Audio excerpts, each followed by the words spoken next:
accept that for today at least.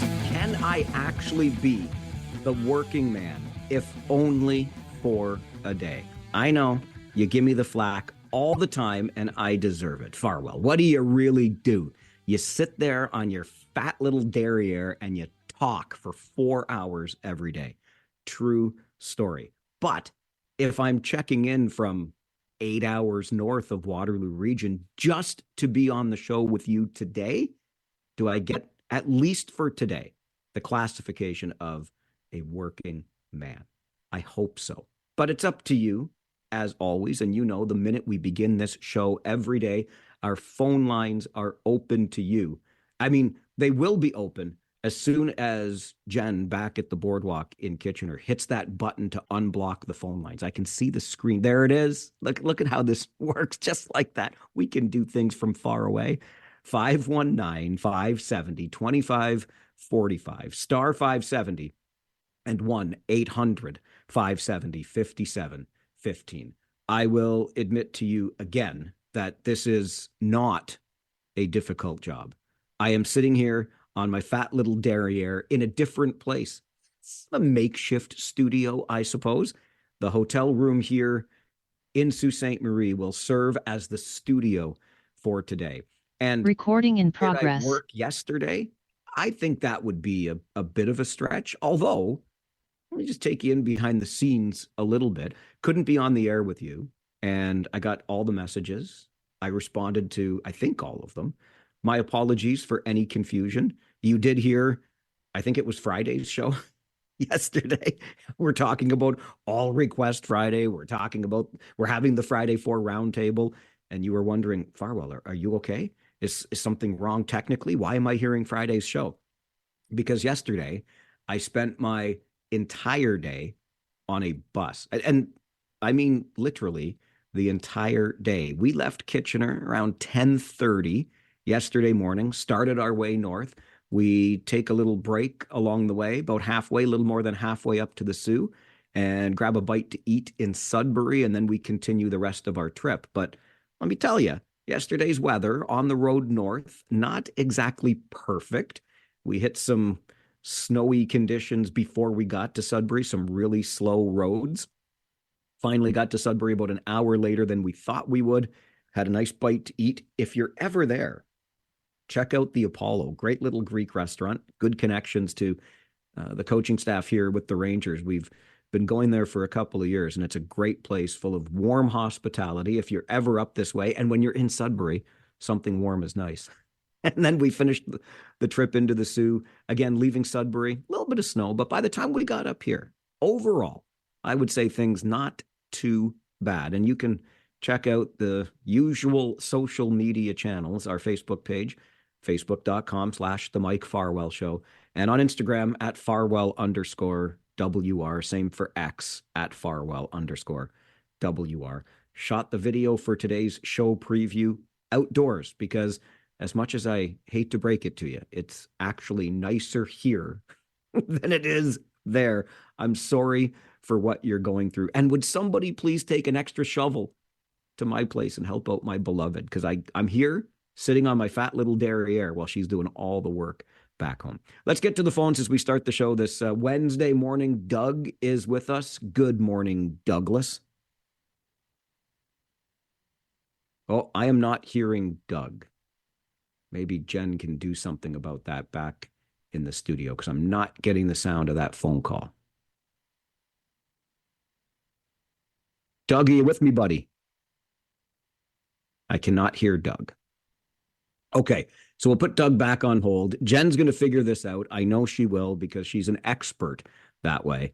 But I'll bring you inside again where we are and what we've been doing as we got ultimately into the Soo around 8:30, I guess, last night. So it was a good 10 hours that we spent on the road making our way up here. And to give you some background and insight into it, we're going to have our buddy, the bus driver, the one and only Mike the Moose Reeves, joining us on the show this morning at 10:30. I think I hear Doug on the phone now. Doug, are you with me, buddy? Hello. Doug, I cannot hear you, my friend. Hello. Hello. Hey, there he is, my man Dougie. How are you, buddy?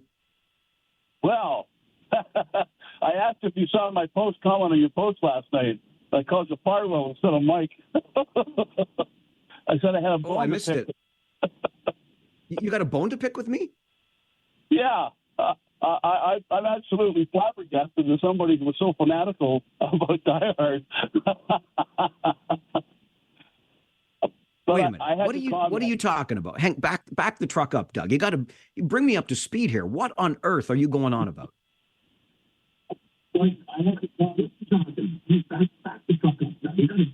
Okay, Doug, we're gonna put Doug on hold or get him a better line because I cannot hear one word the man is saying right now. He's angry at me for something. Something is fanatical. I'm not sure what. Let's try Mike. He's on the line with us this morning too. Hey, Mike.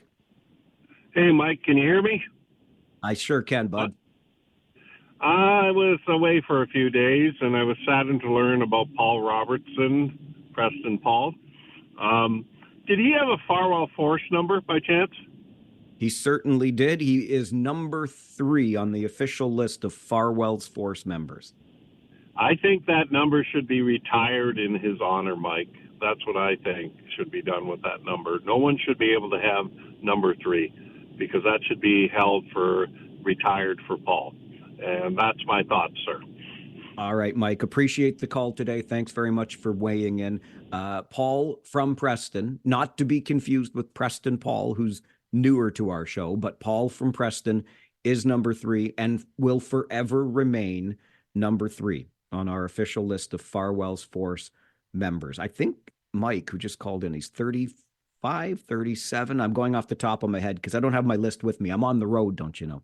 But yes, Paul will always be number 3. There will never be another number 3. We're not going to release the number back into the world of memberships. Paul from Preston, an original on this show, will forever be number 3. And he goes back, Paul does, decades. We talked about him a bit on Monday. I was able, with his family's permission, to share the obituary on our Facebook page yesterday. So there's another spot for you to check it out, facebook.com/The Mike Farwell Show. Read a little bit more about him. Paul was gruff. Paul had an opinion, and he wasn't afraid to share it. But Paul had a heart as big as anyone's in our community, and he will certainly be missed. Gone too soon, as far as I'm concerned, at the tender age of 70. Again, those details on our Facebook page. Just going back to Doug's call and the pieces I was able to pick up, I think he was going on about Die Hard as a Christmas movie and what I have pledged to do. And what I have pledged to do is this. I checked in on our 570 News Radio Tree of Hope 50/50 raffle this morning, and the jackpot is up over $55,000, which is great news because that's how much money you can win. That's how much money is going to Family and Children's Services Foundation of Waterloo Region. And because the jackpot's moving like it is, I thought, well, maybe we can get it moving a little bit further still. And so even though I don't believe this, I will utter the words on the air that Die Hard is a Christmas movie, which it's not. And anybody in their right mind knows it's not. But if that jackpot gets to $60,000, I will admit, I will join you knuckleheads who think that it is a Christmas movie for this year and pledge that on the air. And I even went further. If it gets to 70,000, one of you, because you love to tease me about this stuff, sent me a Die Hard advent calendar where you count down Hans Gruber falling from the top of the Nakatomi Plaza. We will do that together on the air leading up to Christmas if the jackpot gets to $70,000. But first things first, if it gets to 60,000, I will join you in the Die Hard as a Christmas movie brigade, even though in my heart of hearts, I don't believe that. Doug is back with us on the phone. Is that what you were alluding to before, Doug? Yeah, you noticed my comment. I had a tongue-in-cheek after that because to tell you the truth, you know, I over the years I've known you, Mike, you lend yourself to so many different things in different ways, and I say God bless you for pulling this off. Even though I know how much, you know, if it gets to 70, you better admit that Lethal Weapon's a Christmas movie. Well, this is the thing, right? Like, how far are we going? How about First Blood? I think that's a Christmas movie too. Well, yeah. Well, see, the thing is with Lethal Weapon, I mean, the house is done up. When the bad guy gets there, Gary Busey, the Christmas carols on the TV, and at the end of the movie, you got Elvis singing "I'll Be Home for Christmas." I mean, that's got. Anyway, I just wanted to connect. I know you're way up north, and Snow St. Maria, as the lady called it on the post.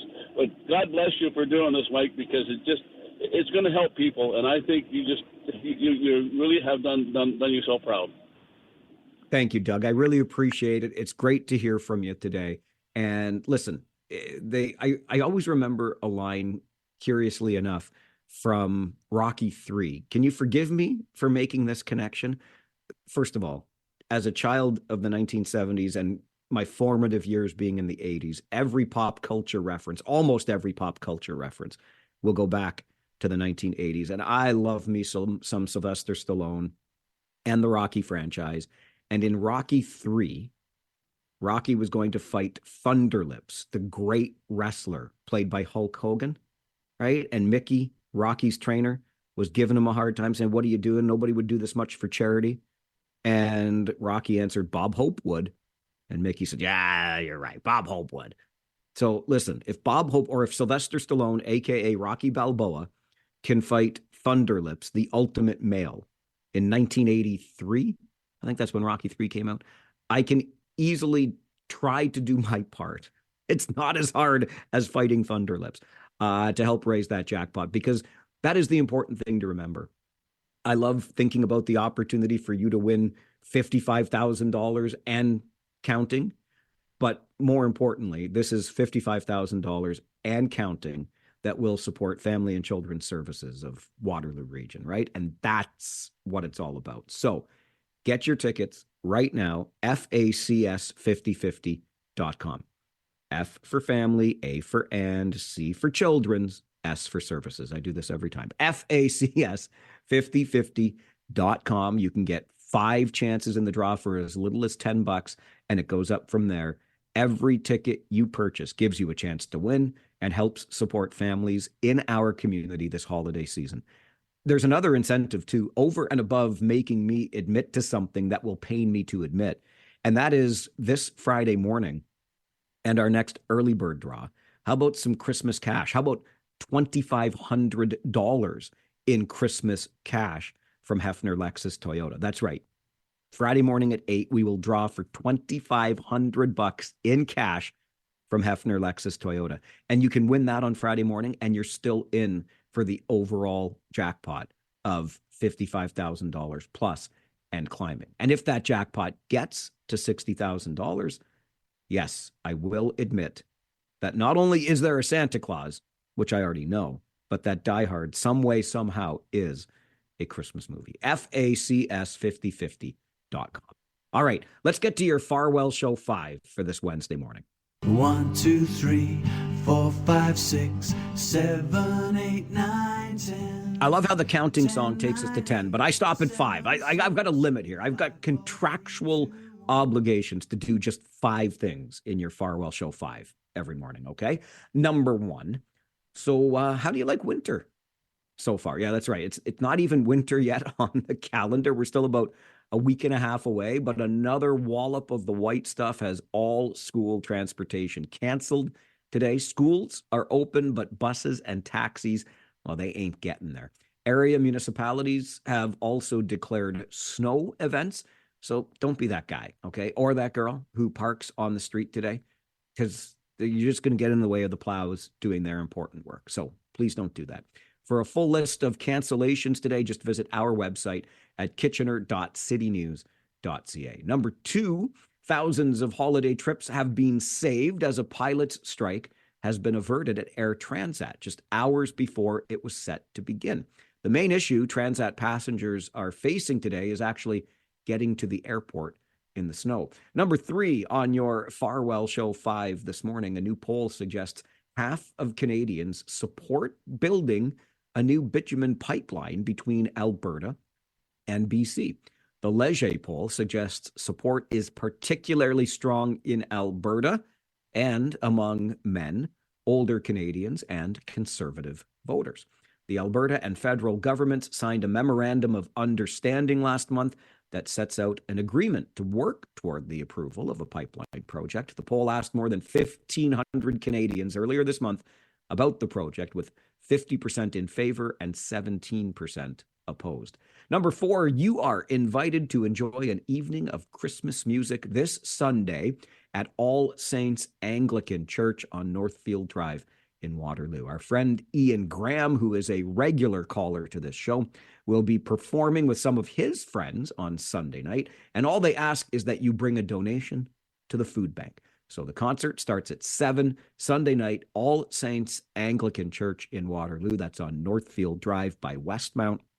Bring a donation to the food bank, enjoy some sounds of the season, and help reduce some of that food insecurity in our community. And number 5 on your Farwell Show 5 this morning, St. Luke's Place in Cambridge. We talked about this when the Smile Cookie campaign launched. St. Luke's, one of those organizations that was going to benefit from Smile Cookie proceeds a few weeks ago. They even on launch day set up their own little drive-through at St. Luke's Place as some fun for the residents and to kick off the campaign. Well, they have received more than $34,000 for their long-term care home through the sale of those cookies. These funds, according to St. Luke's Place, will go towards state-of-the-art beds for residents in long-term care, improving comfort, enhancing safety, and helping ensure a good night's sleep. You get some cookies, and St. Luke's Place gets more than $34,000 from the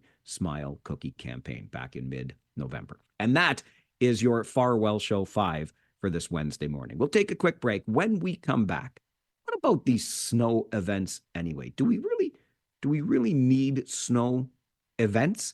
Or might there be another way to deal with winter weather? I can't take credit for the idea, but when it was emailed to me, I sure did like it. I'll share it with you next. This is the Mike Farwell Show on 570 News Radio and Rogers TV.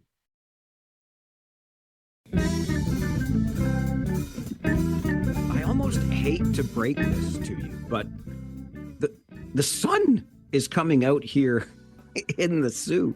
I think I mentioned at the beginning of the show, as far as winter's days go, up here in the Soo, certainly, not so bad. And I know it's decidedly different back home in the region. Would love for you to be my eyes and ears on this. I've been following the news all morning, thanks to Christine Clark and Mark Douglas as well. But if you want to give me a shout and let me know how you're coping with this and what it's like where you are, by all means, 519-570-2545, star 570, and 1-800-570-5715.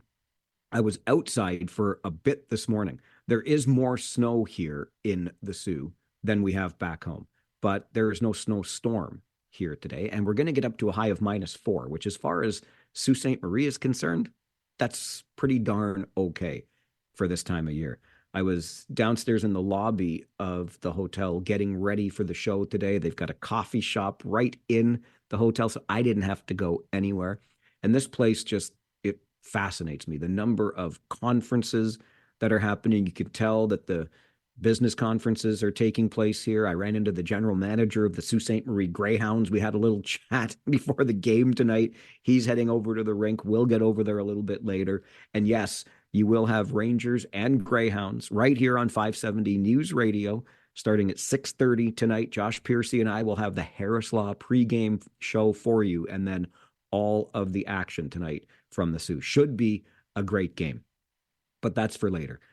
For now, I'm thinking on, and I said before the break, I can't take credit for this myself. Our friend Phil, who is a regular contributor to our Friday 4 roundtable discussions here on the show, sent me an email yesterday and brought this idea up. And I started thinking to myself, and I thought, you know what? Might not be the worst idea. So we are having snow events declared, right, across the region today. And during a snow event, that means thou shalt not park on the street. If thou dost park on the street, thou dost get an $80 ticket or face a tow. Remember the last big wallop of snow we got? 3,200 plus tickets were issued in the region during that snow event, and several cars were also towed. We shared photographs with you on our Facebook page about cars parked on narrow streets in Cambridge and the plow having to work their way around them. That's the whole idea of keeping the vehicles off the streets.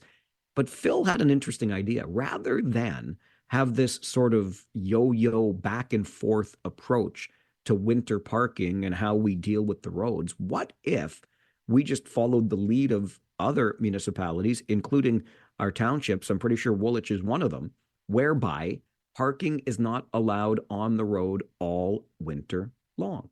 What about that? That would make it a whole lot easier to remember what the rules are, instead of, oh, there's a snow event, there's not a snow event, when can I park on the road, when can I not park on the road? Take your pick. If we made it a blanket approach to things, it would be a whole heck of a lot easier to keep track of the rules. And I thought about it. And look, again, I get it. I'm speaking about this from a position of some privilege because we have a driveway that's large enough to fit both of our vehicles into. And I recognize that some of you have more vehicles than driveway space, or houses are filled with all sorts of subdivided rental units, etc. But I don't know. I don't think it's a terrible idea coming from Phil in this regard, that when the winter comes, we just have no on-street parking at all.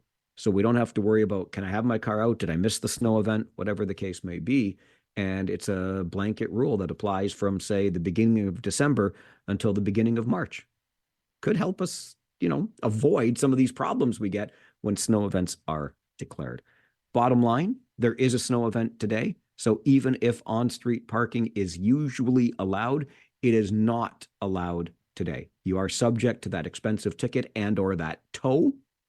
So get your car off the road, please, and allow the plows to do their work, because there is plenty of work to be done. Plenty of conversation on the show today, including in just over 30 minutes time, an interesting idea proposed for Canada Post. Yeah, you remember Canada Post, right? It's that Crown Corporation that brings flyers to our mailboxes on a daily basis. But what if we were to turn Canada Post into a Canada Post bank? Could it then turn a profit and benefit Canadians? We'll talk about that just after 10. And right after this update from the 570 News Centre, Ontario mayors are asking the province to declare a state of emergency to help deal with homelessness and addiction. We talk about that next on the Mike Farwell Show. This is 570 News Radio and Rogers TV. The Mike Farwell Show on 570 News Radio. This hour of the Mike Farwell Show is brought to you by Deutschman de Koning Law. For 30 years, they've helped clients obtain the benefits they deserve. Visit ddinjurylaw.com. Hi, I'm Mike Farwell. A motor vehicle accident can be life-changing. The pain is just the beginning. The loss of income because of the pain. The mental suffering as the stress mounts. The future care you'll need to help you get back to some sense of normalcy weighs heavily on you. And it wasn't your fault. The negligence of another driver has put you in this situation. It can be overwhelming and difficult to navigate. For 30 years, Deutschman de Koning Law has helped clients with their motor vehicle accident claims. Deutschman de Koning understands how serious this situation is. They know how important it is to get you the benefits you deserve as quickly as possible. They'll advance your claim properly, updating you every step of the way. This lets you focus on what's really important, your health and rehabilitation. And you don't have to worry about upfront legal costs because there's no fee until your case is settled. Visit ddinjurylaw.com to book your free initial consultation following a motor vehicle accident. That's ddinjurylaw.com. Deutschman de Koning Law. Don't face it alone. Hi, I'm Marley, your dedicated project manager at Chart Design Build. And I'm Chloe, your in-house interior decorator here at Chart. If you've been dreaming about a custom kitchen, we'd love to help make it happen. We specialize in a full package process for our clients, from design, selection, and decorating to the final build.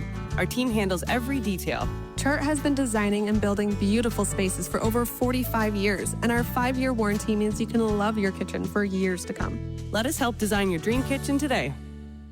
Mark Wilson's Better Used Cars. Great great deals and incredible customer service. For over 65 years, that's how we've been helping people drive away in the perfect new-to-you vehicle. We've got a new-to-you 2025 Subaru Outback with sunroof, adaptive cruise, heated seats, and more. Get it for $42,888 plus tax and license at better than bank rates. Go to shopwilsons.com to see our inventory. Remember, if you don't need your car anymore, we'll buy it. Simple and easy.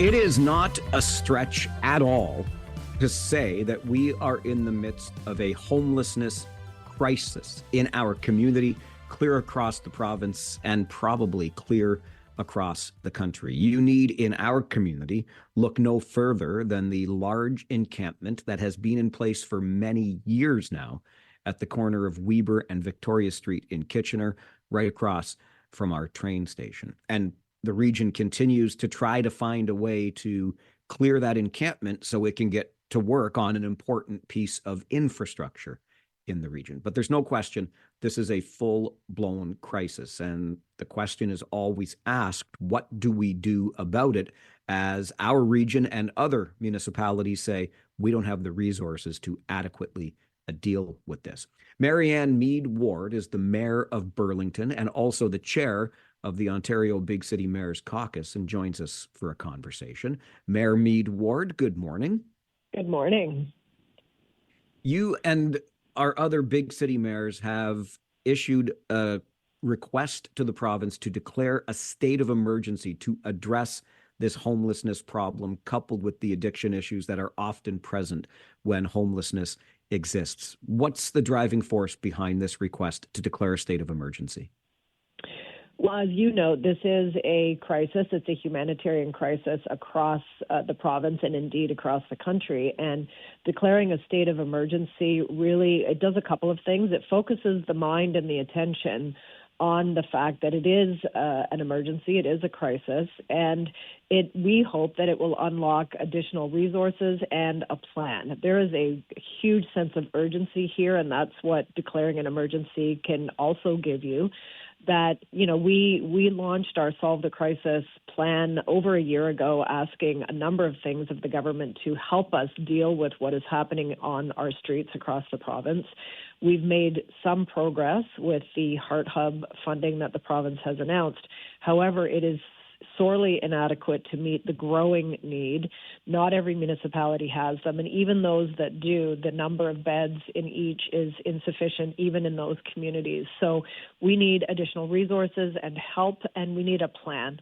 And we're ready as the Big City Mayors Caucus, and you've got three great mayors out in your region, Barry Verbanovich, Dorothy McCabe, and Jan Liggett, who are all part of our caucus advocating for this.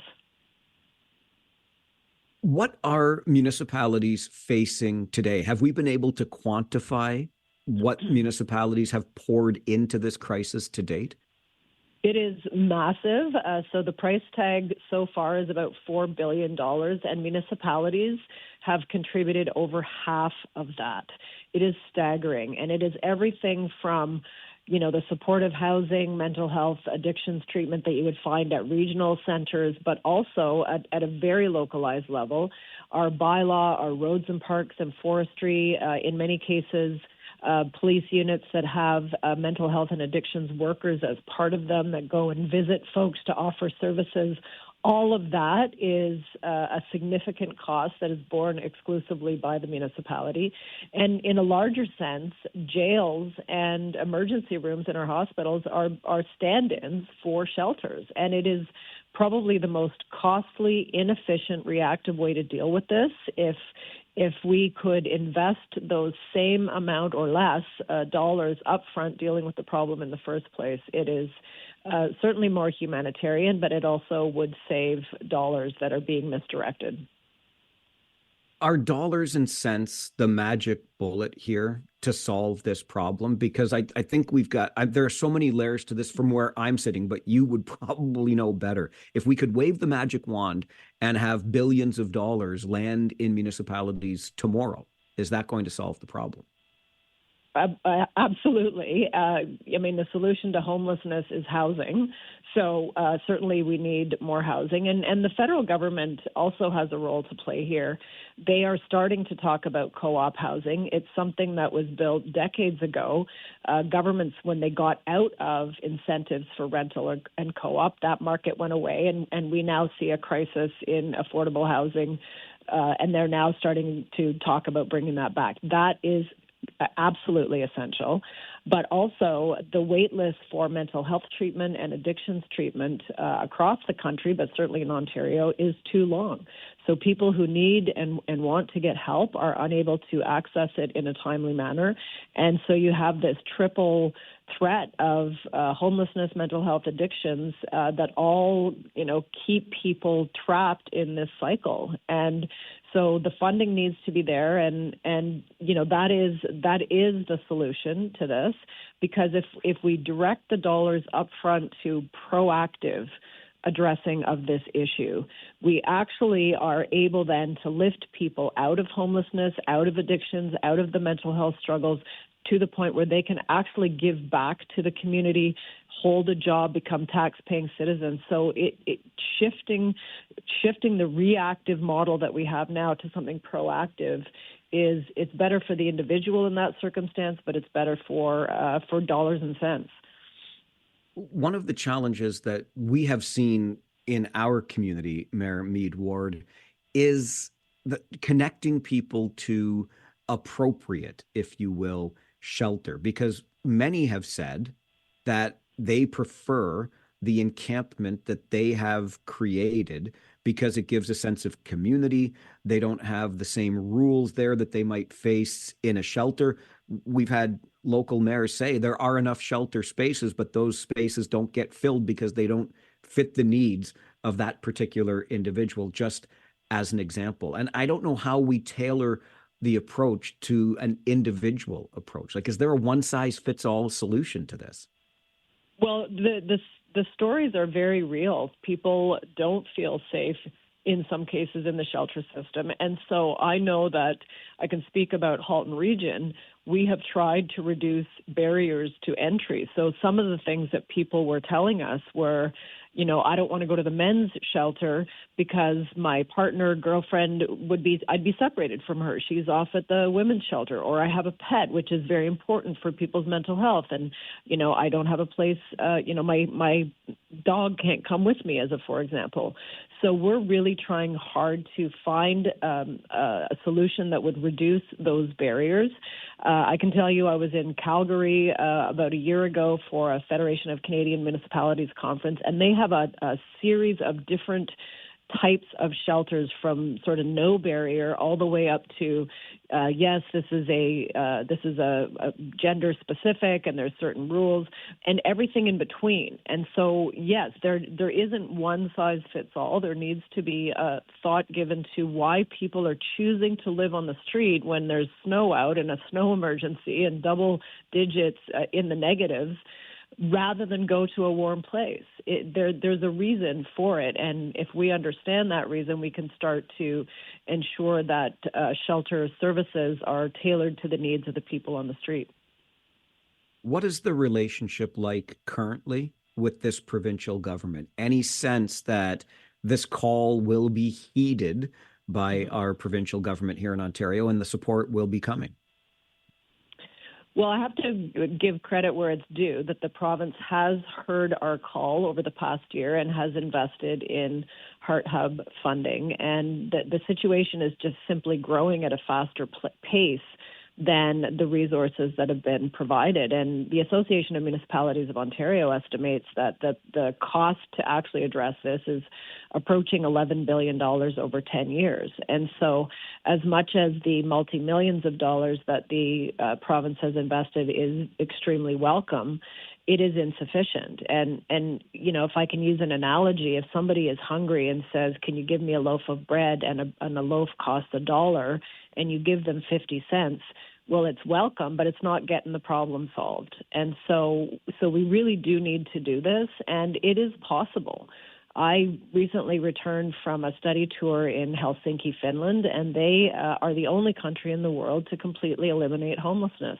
It took some time, and it took a plan, and it took resources, all of the things that we're asking for from this government. It is possible if we turn our mind to it. How did they do it? We hear about that example a lot here when we talk about this issue because we have on the show many times in recent months and years. And I know it's the housing first approach, but how did Helsinki pull this off?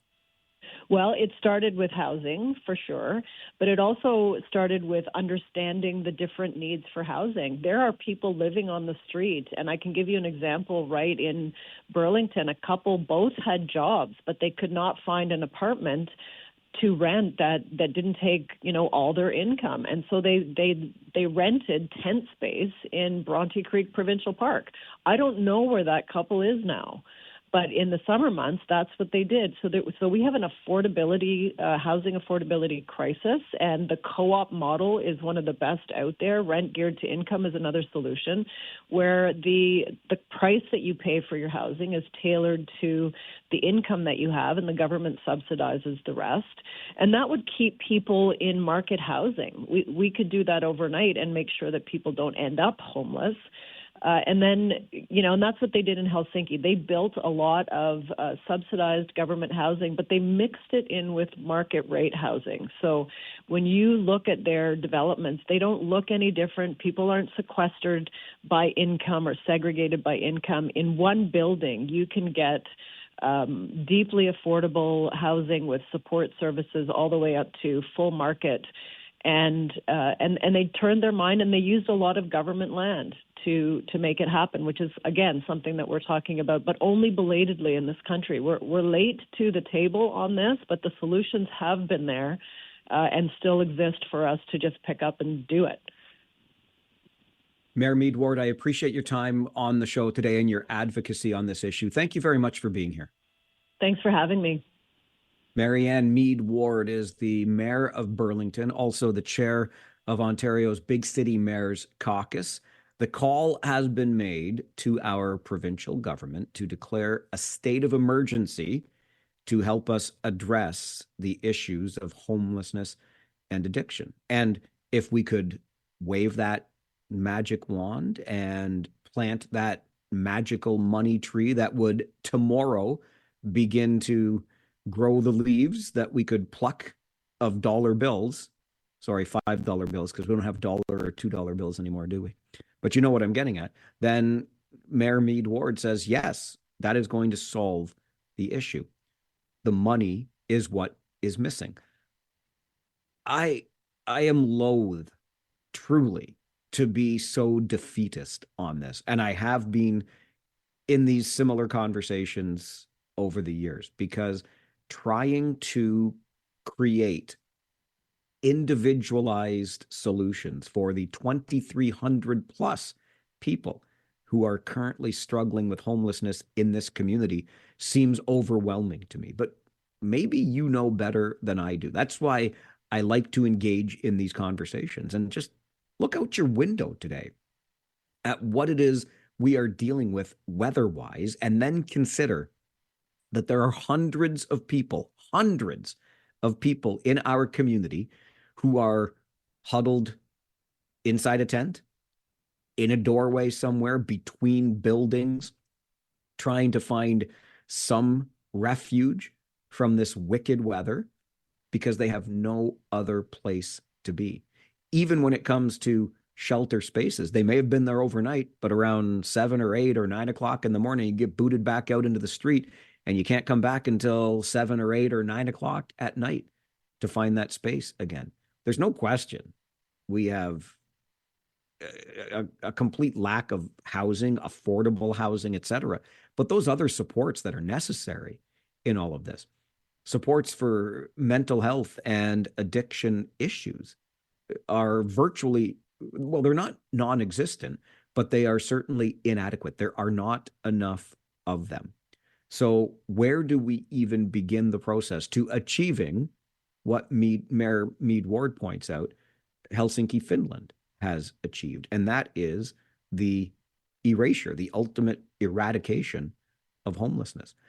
I want to be more optimistic on this file, but when I look at the depth and breadth of this problem, I have a I have a really difficult time, and I'm sorry for that, but that's just the cold hard truth from where I'm sitting. And speaking of where I'm sitting, being in another Ontario community today, when I get the chance to come on the road with the Kitchener Rangers, often Josh Piercy and I will take walks around the cities, get some exercise and some fresh air before a game. And we see the same problems in the cities that we visit that we see back home in the region of Waterloo in terms of encampments, people living outdoors, finding whatever refuge they can find in a wooded area, on a street corner, you take your pick. It's visible everywhere. I don't know how much we can shake from the money tree or where the priorities have been misdirected, but always like to get your feedback on these things. Will declaring a state of emergency get this issue the attention it needs? Can that be the first step towards solving what is a flat out crisis in our communities? Your thoughts are always welcome. Our phone lines are open to you on the Mike Farwell Show, 570 News Radio and Rogers TV. In a larger sense, jails and emergency rooms in our hospitals are stand-ins for shelters, and it is probably the most costly, inefficient, reactive way to deal with this. If we could invest those same amount or less dollars upfront dealing with the problem in the first place, it is certainly more humanitarian, but it also would save dollars that are being misdirected. Marianne Mead Ward is the mayor of Burlington and the chair of Ontario's Big City Mayors Caucus, which does indeed, that caucus, include Mayor Jan Liggett in Cambridge, Mayor Barry Verbanovic in Kitchener, Mayor Dorothy McCabe in Waterloo, Mayor Cam Guthrie in Guelph. 29 large Ontario municipalities are represented on that Big City Mayors Caucus, and they are asking the province to declare a state of emergency to help deal with homelessness and addiction. Our phone lines are always open to you for your thoughts and ideas on the issues we discuss. 519-570-2545, star 570, and 1-800-570-5715.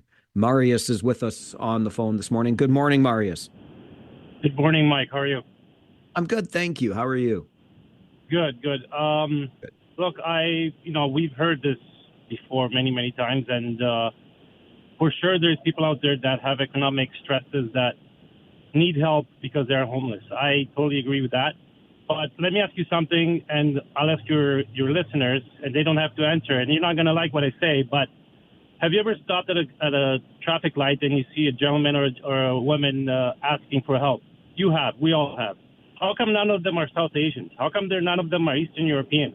They're born and bred Canadians. That is a problem, and nobody wants to talk about that. Oh, I don't understand what you mean. Like what? Well, what do you? What problem? Yeah. Well, the problem is that the problem is that somebody can come from India, and I'm just using it because, or anywhere else, and are not on the street, and they just came in yesterday, and born and bred Canadians who have all the tools, the language, have to be on the street, then that is a problem by choice. A lot of times. Is that not understood? I don't think I do understand that, to be honest with you. I'm not really. Yeah, I don't think I understand where you're coming from there. And I think Marius is left without further explanation. I think I get the aspect of what Marius is saying insofar as when we welcome new people to our country and our community, there are supports available. So if supports are available there, why have they not been made available prior to folks who have fallen on hard times already? That may be what Marius is getting at. And then, of course, we can talk about the issue of priorities and how those priorities got misaligned, so to speak. But yeah, I don't know. The issue is very apparent. We know that. We are a country of abundant wealth and prosperity. And the way I see it, we have ignored the problem for too long. And now it is staring us smack in the face and making us realize how long we've ignored it, and now asking us, what are you going to do about it? And one thing is for absolute certain, this cannot be solved on the backs of property taxes in our community or any other. I got to get you an update from the 570 News Center, and then let's talk about Canada Post. You know Canada Post, right? Have they solved their labor issues yet? Have they stopped bleeding money? No and no, but might there be a way to turn Canada Post into something prosperous that benefits Canadians? Perhaps there is, and we'll talk about it coming up on the Mike Farwell Show. This is 570 News Radio and Rogers TV.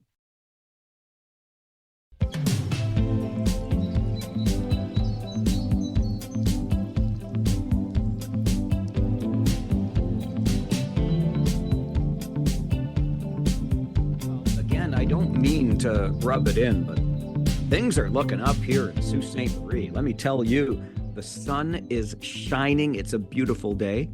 And my good buddy, Mikey the Moose Reeves, has brought fresh coffee and a muffin from the Tim's across the street from the hotel here in Sault Ste. Marie. You'll be hearing more from Moose just after 10:30 this morning. About 30 minutes from now, we'll share some stories from the road here with the Kitchener Rangers as we get set for that game tonight against the Greyhounds. Pre-game coverage will start at 6:30 right here on 570 News Radio. But for now, to an article I read that really caught my attention because, quite frankly, anything about Canada Post right now that doesn't make me roll my eyes is a good thing. Every time I hear about Canada Post, that's what I've been doing. I've been rolling my eyes thinking, wait, is there still labor strife? Or are we going to have mail every day, every other day? Does it matter to me in the urban center where I live? No, it really doesn't. And by the way, when is this Crown Corporation going to stop hemorrhaging money? Well, maybe there are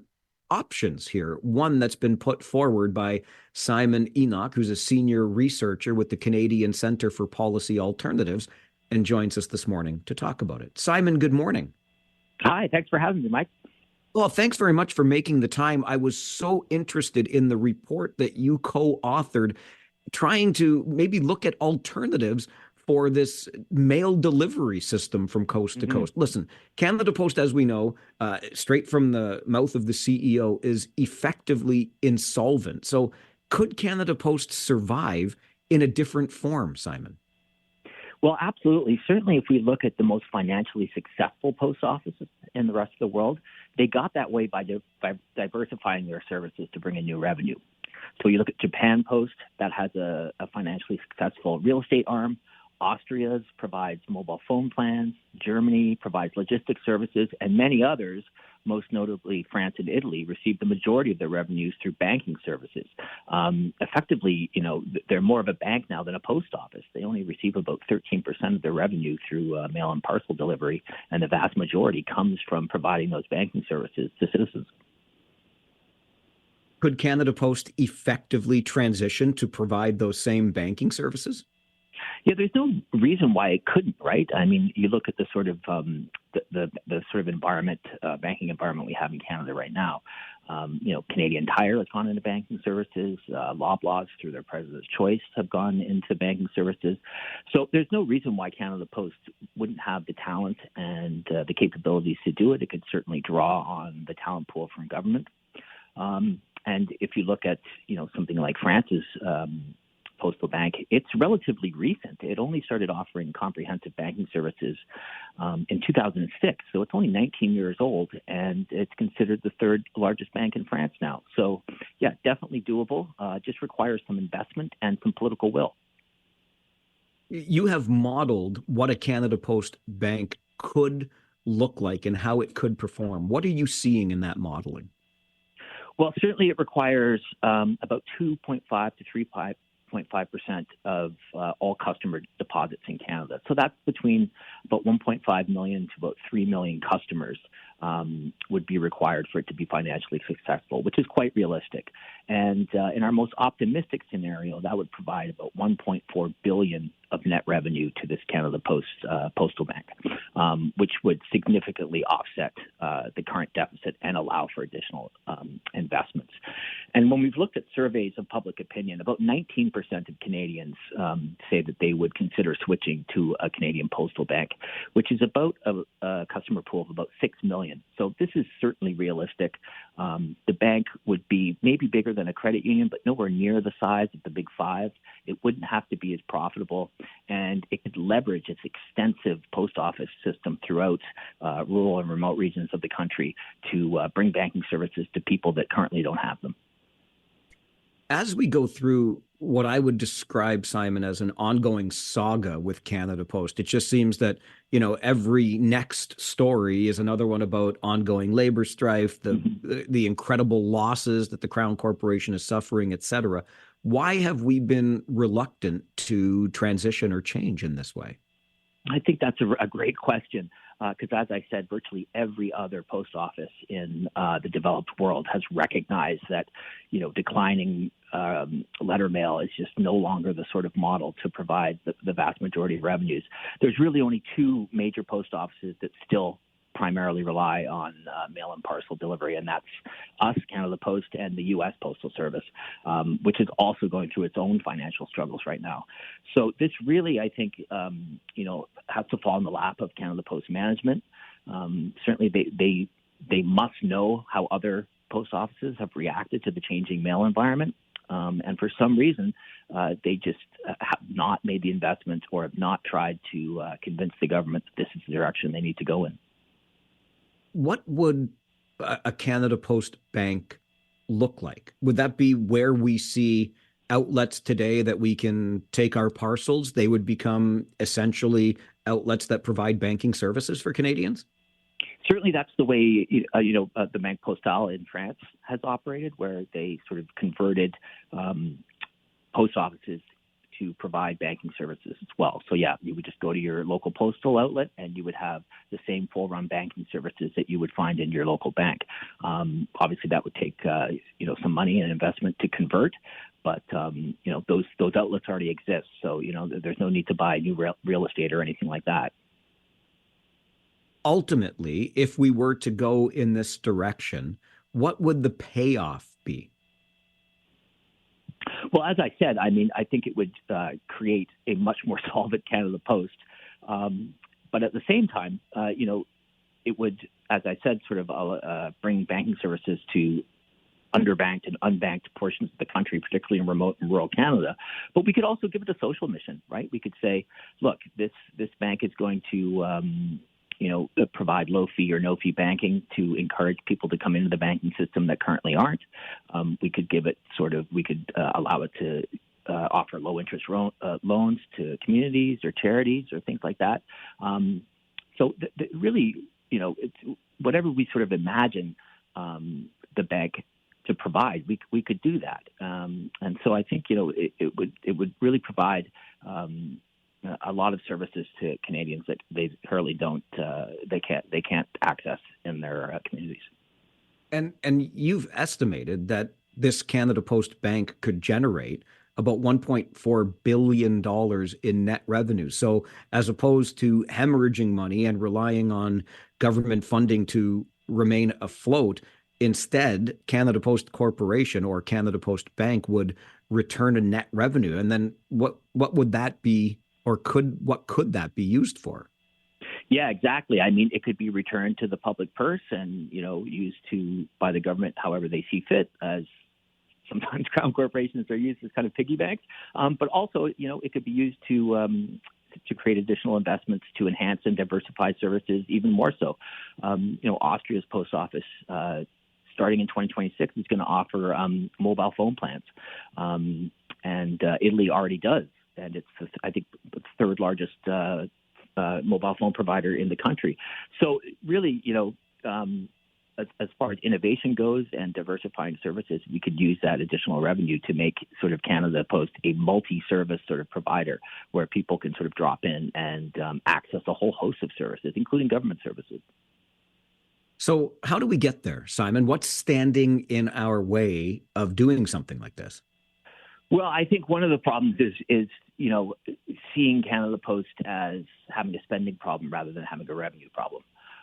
We need to recognize that if we want Canada Post to be successful, we have to follow the example of other financially successful post offices, and that's diversifying services to bring in new revenue, whatever that is. Maybe it's not postal banking, maybe it's something else, but as I sort of said, every other successful bank offers other services. Of course, we need to have the political will to put the investment in, and I recognize, that could be considered a little bit problematic when it's been losing money for so long. But nevertheless, I think you could convince Canadians that if we make these sort of investments and create this sort of national postal bank, that it will bring a huge return on investment, and hopefully Canadians would rally around that idea. Do you know what the timeline is, what the horizon is on that return on investment? I mean, as we sort of said, looking at other postal banks as a sort of benchmark, you're looking at between 2 to 3 years to see a return. At least that's what we've seen from other postal banks that have started in recent years. So, not that long. Yes, maybe the long sort of nightmare of Canada Post losing money could be over relatively quickly if we made those investments. It's a great idea, and I love the opportunity to talk more about it. Simon, thanks very much for making time for our show today. I appreciate it. Hey, thanks so much for having me. Simon Enoch is a senior researcher with the Canadian Centre for Policy Alternatives.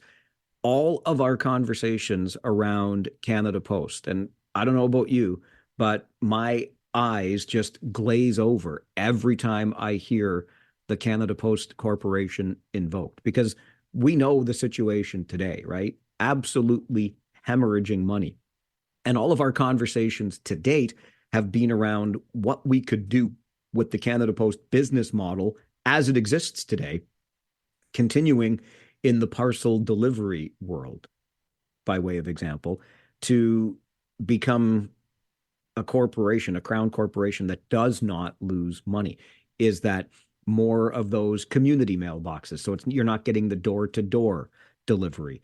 Is it, a restructuring of the business model in some other way in terms of who gets paid what and when, part-time workers, weekend delivery, et cetera, et cetera? I know that I could live without having the flyers delivered every day. That is for sure. I don't get a whole heck of a lot else in the mail today. We even heard the city of Kitchener not providing return envelopes with property tax bills and other bills that they send out because they want to cut down on the mail. They want to try to move us online. So we could go deeper and deeper into what might make Canada Post solvent again if it stays in the parcel delivery business. But what if it transitions like so many other postal services in the modern world have transitioned into, and that is the Canada Post Bank. You've got the infrastructure. Let's just use it for another purpose besides simple parcel delivery. And in very short order, we could be turning this around into something that is profitable as a crown corporation. We're talking $1.4 billion, according to the modeling from the Canadian Centre for Policy Alternatives. What say you about an idea like that? 519-570-2545, star 570, and 1-800-570-5715. Let's squeeze in a call before the break. Ellen is with us on the show this morning. Good morning, Ellen. Well, good morning, Mike. I don't like the idea very much at all. We have 5 banks that have been truly faithful to the public for years. What happens to them if the government wants to squeeze in on this thing? You know what, Ellen, it's a great question, and I appreciate the call. It did cross my mind as well.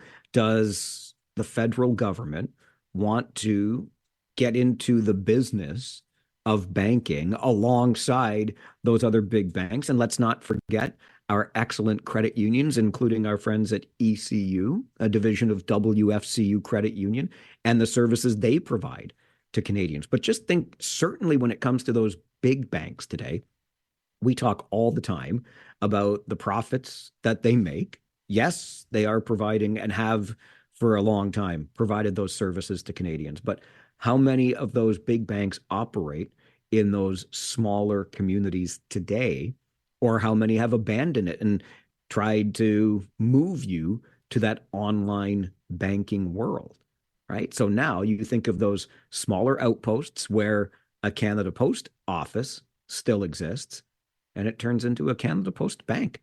So right there in your smaller, remote, rural community, you've got a place you can go physically, bricks and mortar, to do your banking. And the corporation suddenly returns a profit of net revenue, $1.4 billion into the government coffers, into who knows what else. Is the idea of a Canada Post bank an idea that you can get behind, given the ongoing woes with this Crown Corporation? Would love to hear your thoughts on the Mike Farwell Show. This is 570 News Radio and Rogers TV. Certainly, it requires about 2.5 to 3.5% of all customer deposits in Canada. So that's between about 1.5 million to about 3 million customers would be required for it to be financially successful, which is quite realistic. And in our most optimistic scenario, that would provide about 1.4 billion of net revenue to this Canada Post postal bank, which would significantly offset the current deficit and allow for additional investment. We just had a conversation with Simon Enoch, senior researcher at the Canadian Centre for Policy Alternatives. And the CCPA suggests a new model for Canada Post, one that would move away from parcel delivery as its core mission and transition into a Canada Post bank, the likes of which we see around the world in the modern day. Because let's face it, I don't mean to give you earth-shattering news this morning, but we have this thing called email that gets used an awful lot. And I know we're in the time of year where Christmas cards come in the mail, and it's still a wonderful thing, isn't it? We've already received a few in the Farwell household. We'll have a few more going back out. I love it. There's something romantic about it. However, my inner capitalist has a pretty easy time of wrapping my head around taking a Crown Corporation that itself has said is into insolvency, hemorrhaging money, relying on the federal government for bailouts. I can easily get behind an idea that would, instead of remaining a corporation that loses money, turn into something that can generate net revenue. And goodness only knows what we could do with additional revenue from our federal government. According to the modeling from the Canadian Centre for Policy Alternatives, we could have a $1.4 billion net revenue corporation instead of something that continues to come for help with bailouts. I know it's a different way of looking at Canada Post.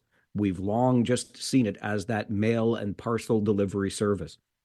But clearly, that model no longer works. It's not remotely profitable. It's not even breaking even. What if we could turn it into something that generates revenue? I can get behind that. By all means, give me a Canada Post bank. 519-570-2545. Star 570 and 1-800-570-5715. We'll go back to the phones. Ben is with us. Good morning, Ben. Hi, this is Benny and Denny from Bruce Mines. We heard you having the Rangers bus driver on. We got stuck behind the bus last night. I couldn't believe how slow he was going. But anyway, my buddy Benny here would like to talk about the banking.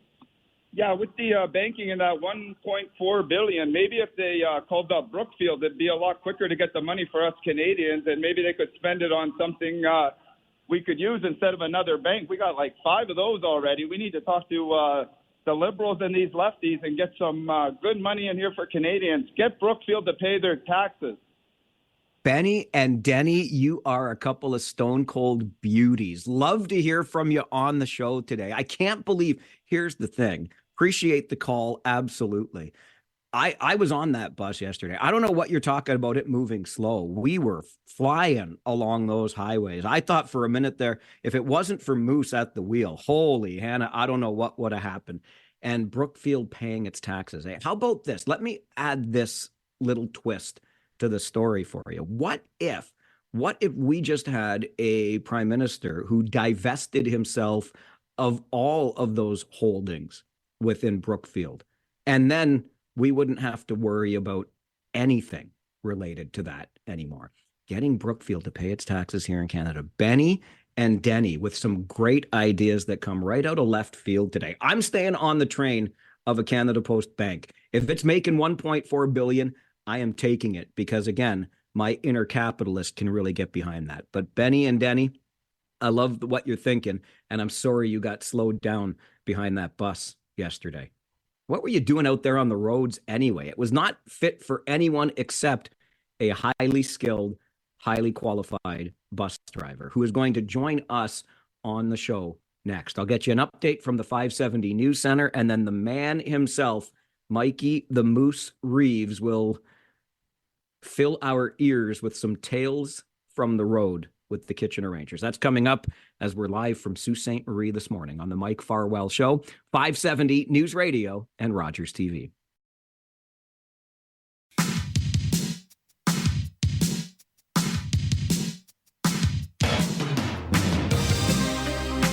Not only do we have listeners back home at 570 News Radio and Rogers TV headquarters in the region of Waterloo, but I know that ears are tuned in right up here in Sault Ste. Marie as well, because our buddy, Mike the Moose Reeves, bus driver for the Kitchener Rangers, joins us on the show. This guy even has his own YouTube channel, Moose Tracks, regularly making appearances over at the OHL podcast on But YouTube. who started that?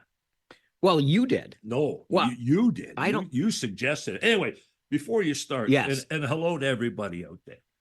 First of all, I have to send a shout out to my lovely bride, Heather, who is listening, I believe, this morning, who just had a very big birthday last week, and we had a wonderful time down in Niagara Falls. And you can ask her about that. I will ask her about that. I know you will, because you don't believe me. I don't. Well, I believe that you went. I just don't believe that you planned any of it yourself. All planned. Okay. All planned. Let's talk about the trip getting to Sault Ste. Marie yesterday. We had some weather on the way up to Sudbury. Weather to Sudbury wasn't completely stupid. Some of the lanes you had to stay out of a bit, but it wasn't bad. And Sudbury was kind of snowy. But then once from Sudbury over to the Sault here, it wasn't that bad overall. There were some moments. We got behind plows, like 3 or 4, but not plows, but there was the salt trucks, which held us up. But other than that, no, it wasn't a bad ride. And of course, there's snow. The sun's out here today. We understand it's snowing back home. But no, it wasn't. There's been worse. You weren't able to hear it, but I got a call from Benny and Denny just before the 10:30 news with Matt Hutchison, and they were complaining, Moose. They said they got stuck behind the bus yesterday. They couldn't believe how slow you were going. Oh, us?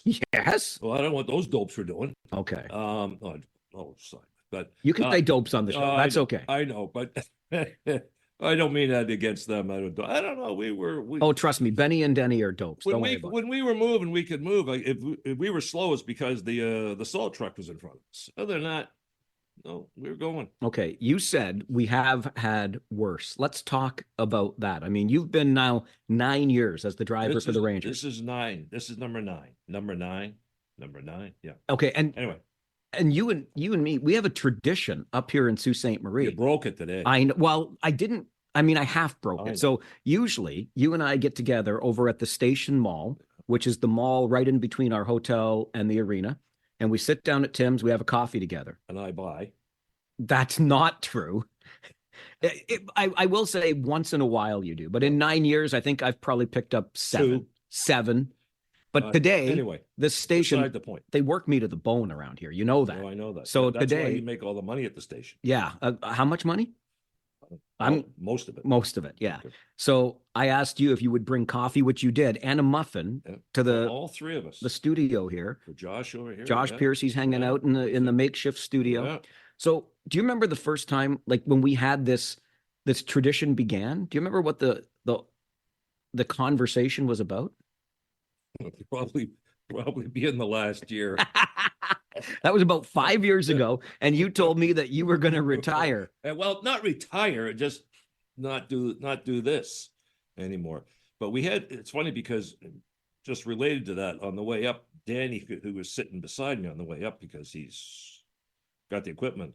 Danny's our head trainer and equipment manager. The greatest soul in the world. He is. He really is. And we had that discussion about driving up here, and we got talking about, like, we don't do trips. We don't do road trips. This guy across the street here, driving them, they do road trips. Like, he has to, I don't know the guy. So the driver for the Sue Graham. For the Sue Graham. Yeah. And he has to love this, because that drive just from Sudbury to here. No, it's, that's the closest you are. Sudbury or Saginaw, there's the closest places you're at. No way. Couldn't do that. No, but God bless him, because he's probably seen more weather than I have in a lot. So we're lucky where we are. We're central to, wherever way we're going to go. Yeah. But you talked about the Sioux and all these teams up here, the other two teams. You talk about Ottawa, you talk about Erie. All the teams are at the opposite ends. That's tough driving. Yeah, we have it pretty easy, so I know what you mean. We don't do tough driving.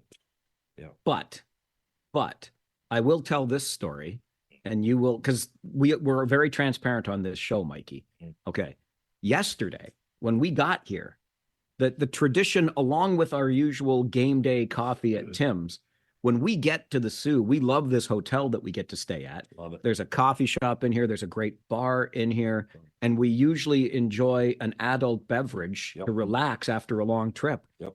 And you, young man, you bailed on that last night. For the first time, I said, nope, I'm not having a beer tonight. I says, I'm tired. It's been a long day, long drive. We went up, unloaded the equipment at the arena, came over. I said, good night. We'll see you tomorrow night. Everybody thought you were sick because you are usually the first one there. Well, we've turned a page. We have. Okay.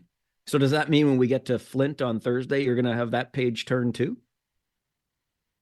I mean, you're not going to go out for a drink when we arrive in Flint? Yes. Okay, you will. Yes. I'm going to hold you to.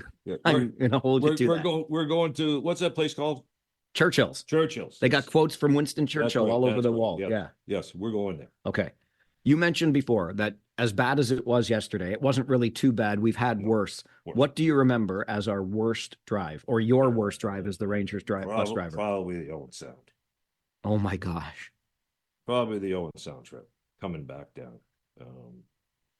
During the game, we knew on the way up there, they knew the weather was going to be bad that day. We got to Tim's, it was snowing by then. We got to the rink, and it was snowing like anything. And I remember during the game, maybe you do too, somebody announced that the attendance was like, I remember 400 and something. Yeah, just under 500. I remember that. And then in the third period, the guy comes over and he says, oh, we just want to let everybody know Highway 6, 10, and 26, they're all closed. I says, that's good. Where do we go now?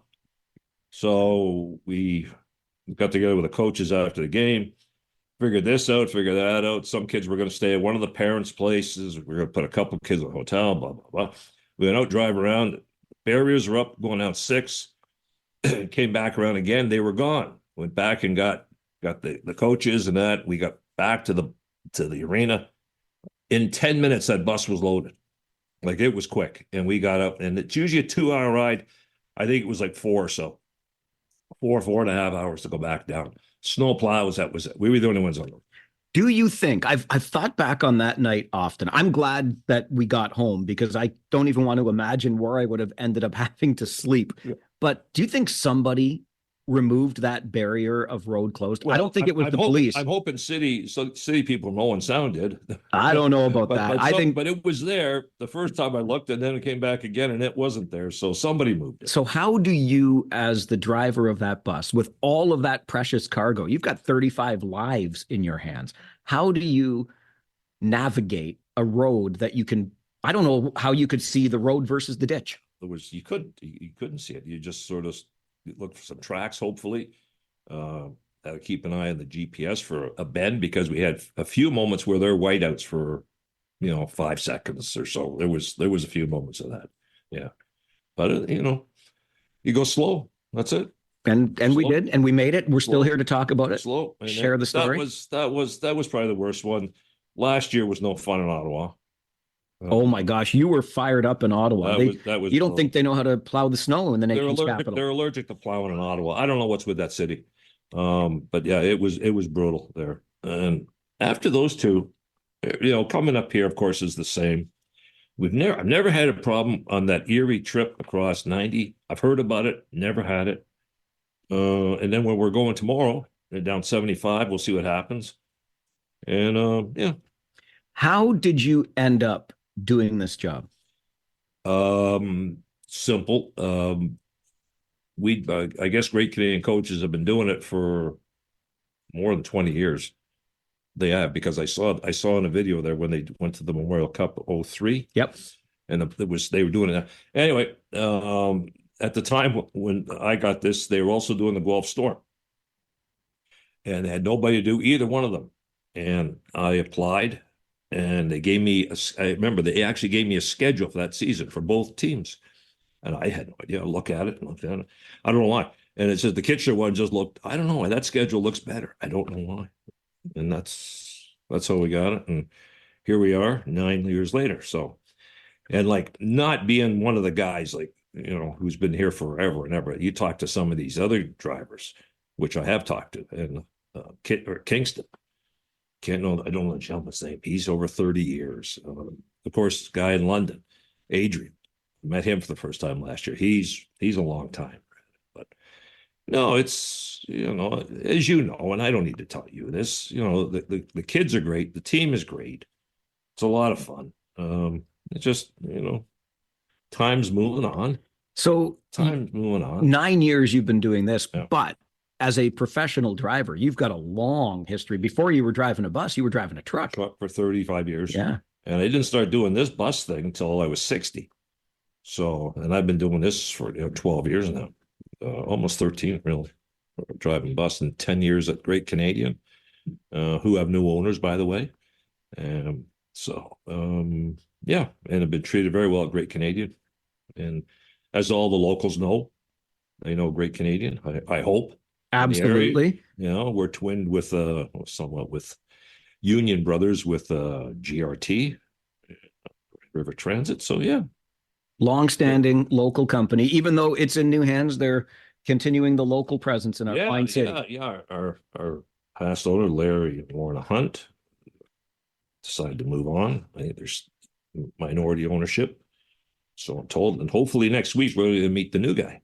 There you go. At our drivers meeting for the end of the year. I saw Larry at the Rangers game the other day. He and Lorna love their Kitchener Rangers hockey as well. He's season ticket holder. Yes, I don't know how long, but he's always there. And when I do see him the odd time there, so yeah, and hopefully maybe he'll be there next week. I would imagine he might be there too next week, just to say something too. So, but yeah, great people, great company. We are in conversation with the one and only Moose, Mike Reeves, the bus driver for the Kitchener Rangers. We're on the road in Sault Ste. Marie. How did he get this nickname? And why is it that even though he told me 5 years ago it was his last year, he is still here driving this bus with this hockey team?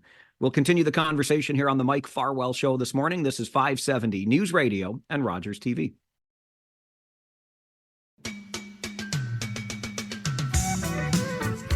Often we can be on the road in a makeshift studio in Sault Ste. Marie and have an in-studio guest, but that is the case today, as we are joined by the one and only Moose. Mike Reeves, our bus driver for the Kitchener Rangers, joins us here on the show. We made it yesterday.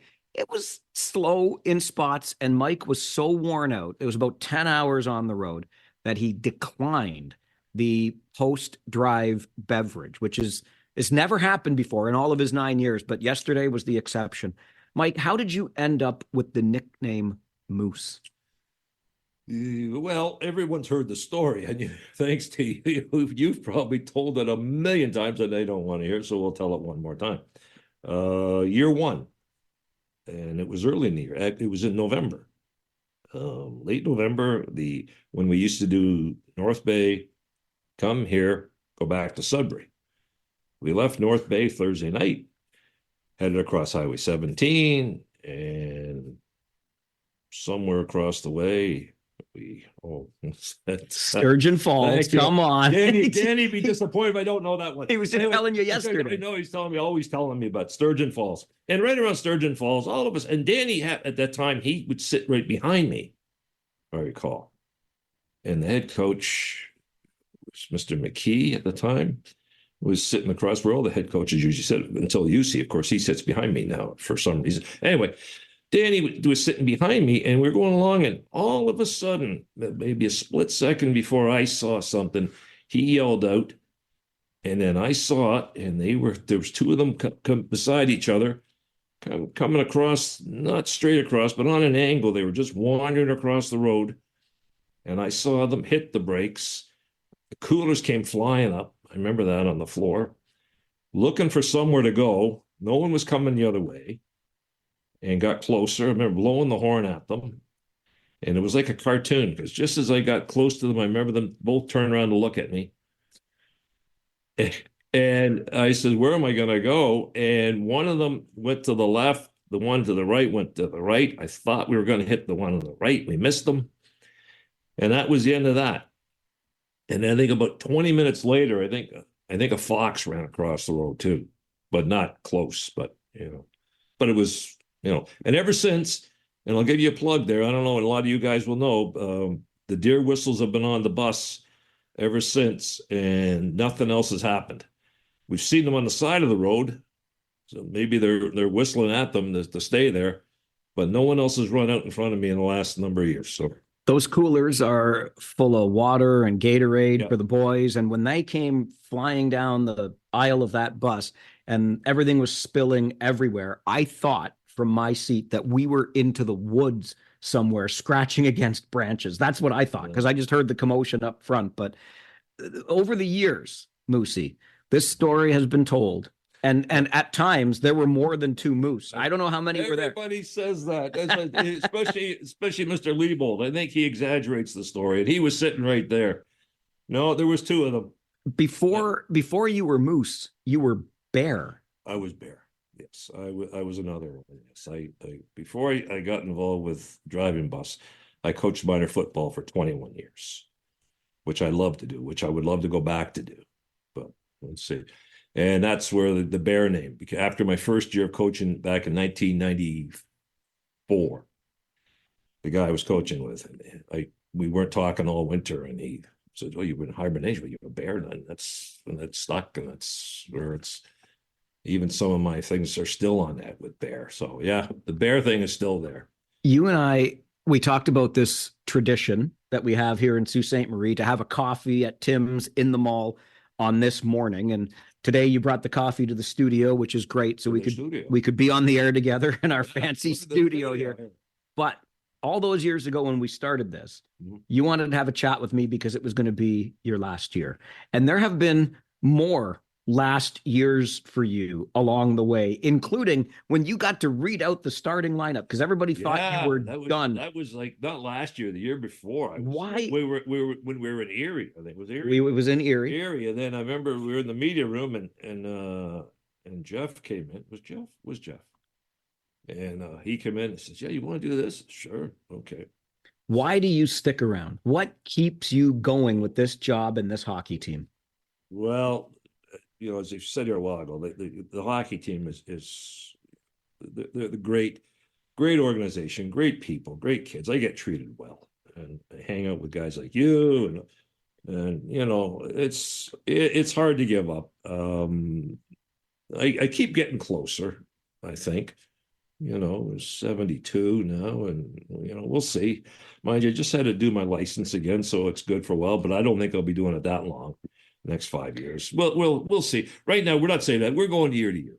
Just Are you the most famous bus driver in the OHL? No. You've got your own YouTube channel, Moosey. No. You get invited for interviews in other cities. Well, we did. Like I say, I was very surprised that we went to Kingston last year, and we got off the bus, and Nick Tats. Oh, and a shout out to Mr. Nick there for doing a wonderful job. That young fellow out of college, he gets these rooms together and gets everything on the road, and he's meals, and he's a good kid. And we got off the bus, and without saying anything, he just said to me, "Oh, you're going to have an interview tomorrow night." I says, "What interview?" And the people from the TV station at Kingston, I think it's Cogeco, I think. Yeah. I think it's Cogeco. And this young lady interviewed me between the first and second periods up in the lobby or in the concourse area. And I remember finishing, and the phone blew up, and because I didn't think it went back to Kitchener, it was just little. Everybody saw it, so I was saying, "No, you got to talk. You talk to your veteran guys, like I say, the guy in Kingston, the guy in London. Doesn't have a YouTube channel. Well, who knows? They might. I don't know. I don't know whether they do or not." And speaking of that, but by the way, YouTube, I think we're gonna have a big YouTube one tonight. We're gonna have a little Christmas with the Sioux mascot. Little Christmas with Dash tonight. We'll do that again tonight. Hopefully at the rink, he'll be available for us. I will remind you to check that out on YouTube at the OHL podcast. That's where you find all kinds of good stuff from the road. And on the road, we get a chance to sit down like this for a one-on-one with the one and only Moose. Thanks for doing this, buddy. Thanks, Mike. That is pleasure, and go Rangers. Mikey the Moose Reeves. Rangers tonight on 570 News Radio. Pre-game coverage starts at 6:30. This is the Mike Farwell Show, 570 News Radio and Rogers TV.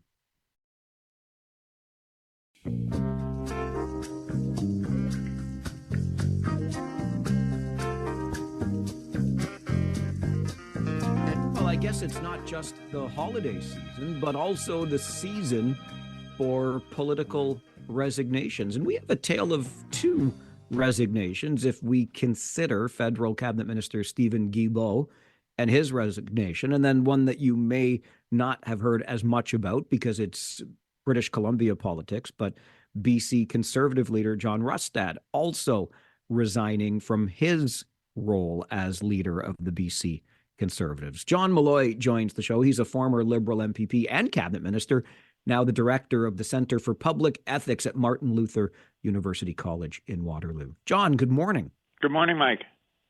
There were never calls for your resignation, were there? Oh, there were all the time. Does that just come part and parcel with being a minister? Yeah, no, I mean, it did. I remember when maybe I'm digging myself into a hole here. No, when York University went on strike, please don't ask which time, because they used to go on strike, it seemed every few months, but they went on strike and it went on and on. So the opposition said I should resign over that.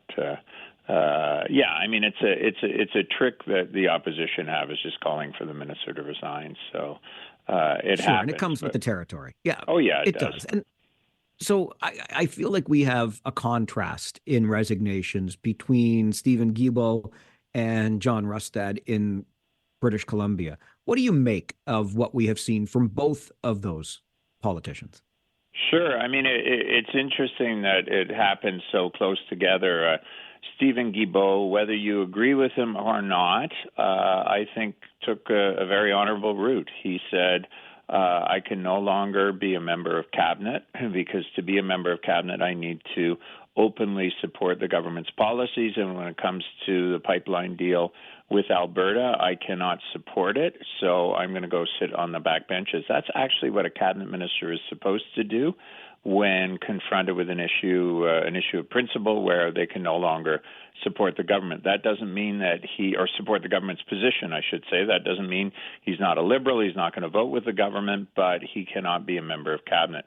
John Rustad, on the other hand, was the leader of the opposition in British Columbia, and the majority of his caucus said he should go. Public opinion was against him, everyone was against him, and he hung on for dear life, to the point where, you know, this is serious business, but it did become quite comical. There were columnists who compared him to the knight in Monty Python, you know, who keeps losing a limb and still wants to fight. I mean, by the end, he was hanging on for dear life, and it looked quite ridiculous. He obviously should have resigned much earlier. And then, of course, to kind of go back to something we started with when you were Minister of Colleges and the opposition called for your resignation over a strike at a university, we do have those cabinet ministers who are being asked to resign, but stubbornly cling to their seats. I'm thinking of David Piccini as an example right now in Ontario. Why is it so hard, John, for some to let go of that post? Yeah, I mean, first, the simple fact that the opposition or even, some stakeholder group is calling for your resignation, that doesn't mean that every minister should resign. But the fact is there are instances where there has been a mistake or there has been an uncovering of some scandal or a pretty grievous error that you as minister are ultimately responsible for, and you should resign. There are times, too, when the government adopts major policies that go against everything from your conscience to what you've stood for to what you've said in the past, and you should resign in those circumstances. They're sort of the two in which our democracy functions well when that happens. But I've got to tell you, having been on the inside, it's hard. Being a minister is a lot of work, and you get it's not the easiest life, but it also comes with a lot of perks. It comes with a sense that you're at the center, a sense that you have power, a sense that you have influence. And I've got to tell you, human beings are human beings. And even when that scandal has hit and you should resign, even when the government's going in a direction which you really can't support, it's so easy to talk yourself into staying. It's so easy to say, well, it's better for me to be on the inside fighting that fight. And I think there's a lot of cabinet ministers who have gone through rough patches that have used that as an excuse when really they should have gone. And, I think it may be an obscure movie, but it's a very, very funny movie. It's a snowy day. If people are looking for a movie, it's called In the Loop, which came out a number of years ago. It's basically about Britain and the U.S. going into the Iraq War, and there's a cabinet minister. I mean, it's a comedy. He feels he should resign because he opposes the war, but he keeps telling his staff, well, it might be braver for me to do something I don't believe in. Just quitting, that would be the easy thing to do. I should stay on. And maybe for me it was especially funny because that's the sort of tortured logic that cabinet ministers always have. It's like, well, I got a car and a driver and a nice job and an increased salary and I have all this power. I'm sure I can find a reason to stay on, but it's not healthy. I found myself, John, in the case of Stephen Guilbeault, really appreciating what he did because, as you've outlined, he did so on a matter of principle. I don't know really how I felt about Stephen Guilbeault as an MP or as a cabinet minister, but I do respect someone who made the decision that Stephen Guilbeault made for the reasons that he made it. Is he in some ways perhaps setting a bar for us here, for other cabinet ministers? I hope so. I hope so for two reasons. The first is simply accountability. I think all of us want ministers around the table who stick by their principles, stick by their beliefs. And the second is, that sent a very strong message to Mr. Carney, or to any prime minister. I don't mean to pick on Mr. Carney, which says, you know what? If I'm gonna go out on a limb, if I'm gonna bring in something that's controversial, I've got to consider the fact I might lose a few ministers. I think that what I described, a minute or two ago about this kind of, I'll justify it, I'll find a reason to stay in. I think our leaders use that to their advantage. They push through controversial issues. They push through things which are not popular. They get their government in all sorts of trouble because deep down they know, well, all the folks around the table like their car and driver and being called minister and having a big staff and a nice salary, and none of them have the nerve to resign. And what Stephen Guilbeault showed is that, the extra money, the car and driver, all the perks didn't matter when it came to principle. And hopefully he set a bar for other ministers. And, if I can be local here, some listeners with long memories may remember Michael Chong when he was Minister of Intergovernmental Affairs in the Harper government, and he resigned over a matter of principle over the Prime Minister's recognition of Quebec as a nation. I mean, that took a lot of guts, and he gave up a lot, and he never did go back into cabinet under the Conservatives, but that was a matter of principle. And hopefully that bar, other ministers will see it. And, you know, as I say, it has two great benefits for the voter, but it also holds the leader to account. I can certainly get behind that reasoning. I think it's something that we should all aspire to in any walk of life, quite frankly. But I do worry sometimes, John, and I'll come back to the David Piccini example, that there might be this clinging to the position for perhaps the wrong reasons. And I wonder what that's telling us about where our democracy is at. How do you feel about the current state of our democracy? Well, I worry. I mean, this aspect in particular, I worry that you know, we have this strange news cycle, I mean, we have what's coming up with the U.S., et cetera, this idea, and, you know, some people have said it's an actual strategy of flood the zone, this idea that there's so much news coming at us all the time that none of us can focus. And so what's happened to David Piccini, whether he was directly responsible or not, he's ultimately the minister. He's responsible for what I think is really, really big scandal. You know, he should resign, but I think he's taking advantage of the fact that the news cycle is so crowded, and that's bad. I mean, when people can play the news cycle, when people can game the system that way. You know, I share your concern about our democracy, the fact that none of us seem to have the attention span to focus on some of these stories and say, hey, this isn't right. It's time for you to step down. Now, there is a flip side, which is, you know, people leave cabinet and they rarely go back in. And so maybe we need a little bit more of a culture where you spend some time in the penalty box and, you know, you're eventually brought in. I mean, I'm sure that's something that David Piccini is calculating. If I leave now, I'll never get in again. And good grief, Christmas is coming, and by January, no one will have remembered this scandal. I'm sure that's going through his mind, but that's not great. So, you know, a lot of it is just this chaos that we're living in, and you can blame it on Trump, you can blame it on the 24-hour news cycle, but it's a bit scary. And, you know, what is it about, Mike? Whenever you and I talk, I always say it comes back to all of us looking in the mirror. I mean, we've got to take things more seriously. We've got to not be as distracted, and we need to hold our elected officials to account. Could not agree more. And that's why I always appreciate these conversations, John. Thanks for making time for another one. Thank you, Mike. John Malloy is a former Liberal MPP and cabinet minister, currently serving as the director of the Center for Public Ethics at Martin Luther University College in Waterloo. As I said in the course of that conversation, and I completely agree with where John is coming from on this. Whether you liked Stephen Guilbeault or not, whether you knew Stephen Guilbeault or not, I think you have to admire the principled stand that he took when resigning from cabinet and all of the trappings that come with being a cabinet minister. He did so on principle. In principle, he could not support his federal government, he's a member of the Liberal Party, plans for a pipeline after that memorandum of understanding was signed with Alberta. So he said, I'm out. I cannot in good conscience remain in cabinet with this government. I'm still a member of the Liberal Party.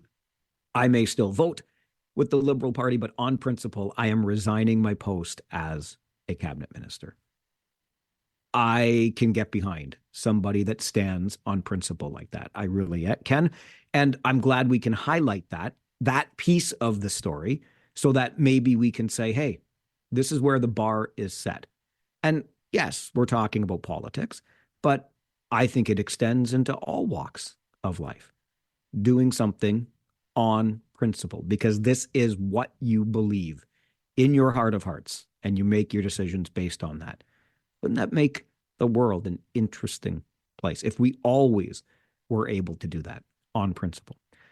I'll move this in just a slightly different direction, but we're still connected here because of the reason that Stephen Guilbeault resigned. And I mentioned this way back at the beginning of the show today during the Farwell Show 5, and that's the Leger poll that showed most Canadians want to see a pipeline built from Alberta to British Columbia. They want this memorandum of understanding to be followed through upon and a pipeline to ultimately be built.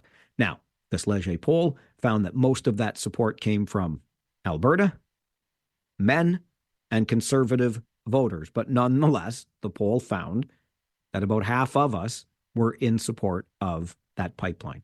So I'll ask you on the show this morning, our fine residents of the region of Waterloo, would you like to see a pipeline built from Alberta to British Columbia? Is that something that you can personally support? Would love your thoughts on that. Phone line's always open to you here on the Mike Farwell Show. This is 570 News Radio and Rogers TV.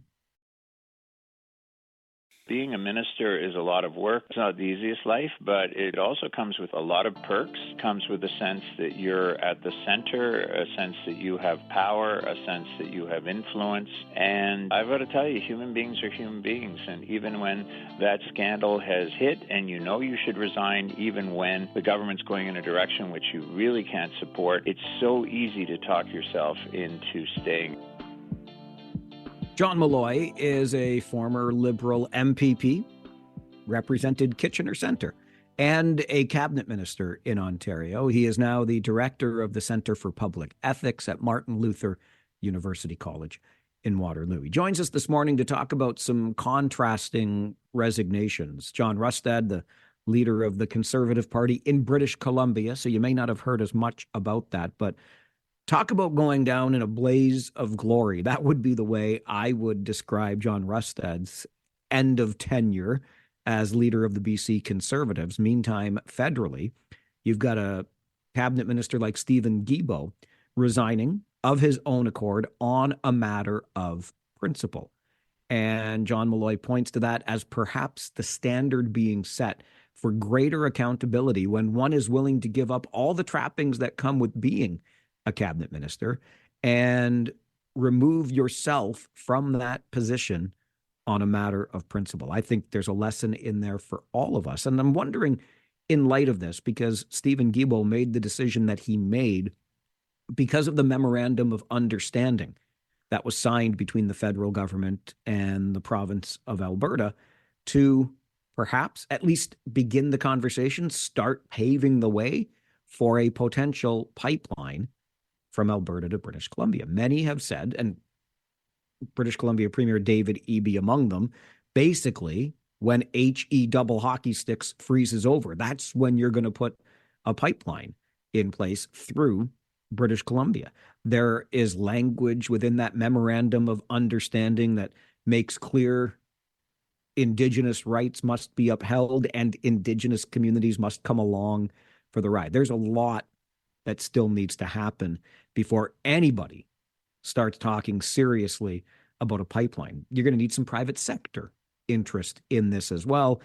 It is a whole big mess. And Conservative leader Pierre Poilievre federally, I think it was a pretty interesting political play, if you ask me. He tried to paint the Carney government into a corner by bringing forward a motion asking that the federal government vote on a pipeline.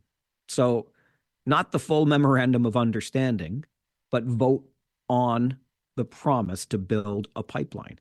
And the Liberals, along with the Bloc and NDP, voted against that motion because it's not in the spirit of the memorandum of understanding. But what Pierre Poilievre was trying to get across is, sure, we've got this agreement signed with Alberta, but that doesn't mean there's going to be a pipeline. And I think we understand that.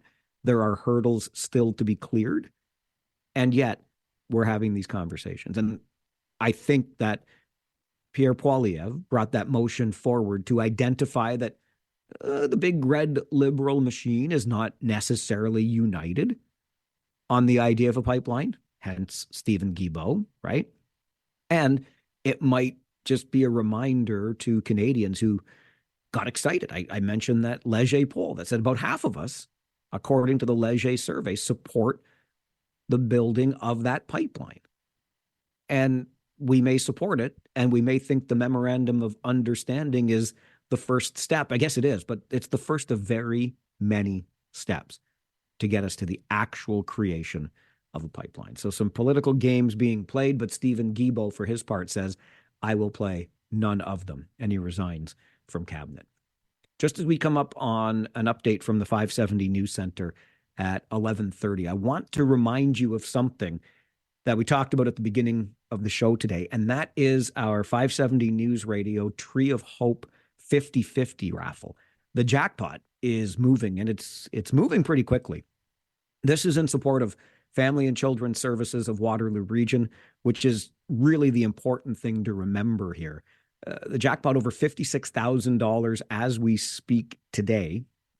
And I thought, look, that's $56,000 plus potentially for you.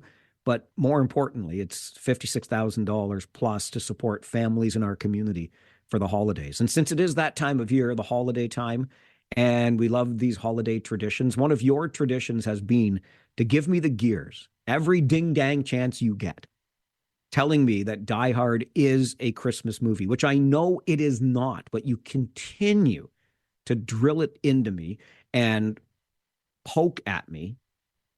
Not very Christmassy of you, but nonetheless, I have pledged that should the jackpot reach $60,000, I will join you. I will proclaim, even though I don't really believe it, but I will proclaim without reservation that Die Hard is a Christmas movie. But if you want me to get off my stubborn stool and say that, the jackpot has to get to $60,000. You can buy a ticket anytime. They start as little as $10. That'll give you 5 numbers in the draw. FACS5050.com. And if you buy before Friday morning at 8, you're in for $2,500 in Christmas cash, courtesy of Hefner Lexus Toyota. Cold hard cash, $2,500, and you're still in for the big draw. Get your tickets at FACS5050.com. Get that jackpot to 60 grand, and I will admit that Die Hard is a Christmas movie. I'm more of a Grinch than a John McClane. This is the Mike Farwell Show, 570 News Radio and Rogers TV.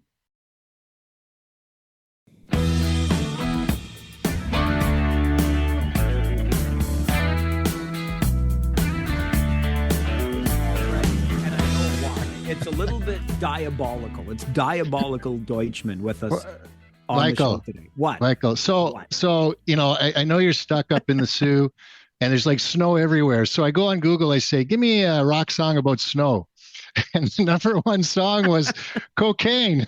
I love it. I love it. This is so why, kids, don't do snow. Don't do snow. This is why you and I talk all the time, Rob, about your overuse of AI. Don't trust the Google. Don't trust the chat bots. Well, first off, I just want everyone to know I'm not held hostage. This is Wednesday's paper, so this is live. I didn't. Was Malloy live just before me? Yes, this whole show has been live today. So I don't know if you know, John and I go way back to the library at St. Jerome's High School back in like 78, 79 when we met for the first time. And he was this young kid with a bunch of list of names of young liberals. And that's how we both joined the local Young Liberal Club and hung out a ton together back in the early days. That is interesting. My claim to fame with John Malloy is being the first interview that he gave to media upon his election win, which I think was 2004, I want to say, the first time. Okay. And what was interesting about that for me, I was a lot younger, newer to the business, and I had been sent for the coverage that night to the incumbents headquarters because it was expected that Wayne Wetlaufer would win again. He did not. So I had to scramble and get to John Malloy's victory party. And we ended up having a conversation on the walk right down King Street. I was doing the interview with him to get it back to the station in time. He rocked the world, Mike. He rocked the world. Rob is with us from snowbound Waterloo region. I might stay up here in the Sioux, Rob, because it's sunny. It's mild. It's like -5, not bad at all. And there's more snow here than we have at home, but it's a much better day up here. I saw the snow, so I threw on the family WhatsApp this morning. I said to the kids, Mom's going to have a busy day this morning. And then Ariel sent back and said, well, I know there's 2 shovels in the garage. And I said, well, that's in case she breaks the first one. So Can you send her over to my place? Because my poor beloved, I'm up here in sunny Sault Ste. Marie, and she's stuck at home with that mess. No, I'm gonna shovel for that lady that parks in front of the fire hydrant to pick up the kids from school for you. You do pay attention, sir. You do pay attention. You're also rocking a Kitchener Rangers Socks right. Uncle jersey, which looks good on you. Rangers Thanks. here in the Soo tonight will have pregame coverage starting at 6:30. So the wish for tonight is a Ranger win, but because I'm in air, a hat trick for the Sharon boy. So listen, Jenny already sent her greetings for her boy Jordan. I said, listen, Jenny, you tell your boy to stop scoring so much against us. Jenny is one of my key social media marketing people. Anything I do in this town, I turn to Jenny to help me out. So don't mess with Jenny. I promise I won't, but I want her kid to stop scoring against my Rangers. Okay. Rob joins us every Wednesday morning, not just to, poke me, the little bear, but to help us understand a little better how the sausage is made with municipal issues. We call this political R&D. And I really haven't the foggiest, Rob, what it is that's necessarily on your mind today. I don't know. You want to talk about the groundwater situation? I would love to, because this to me is a much bigger story than it's been so far. Yeah, I'm really surprised. First off, it's really unfortunate. I mean, staff, I can tell you, the region has very good staff. Are mistakes going to be made? I don't know.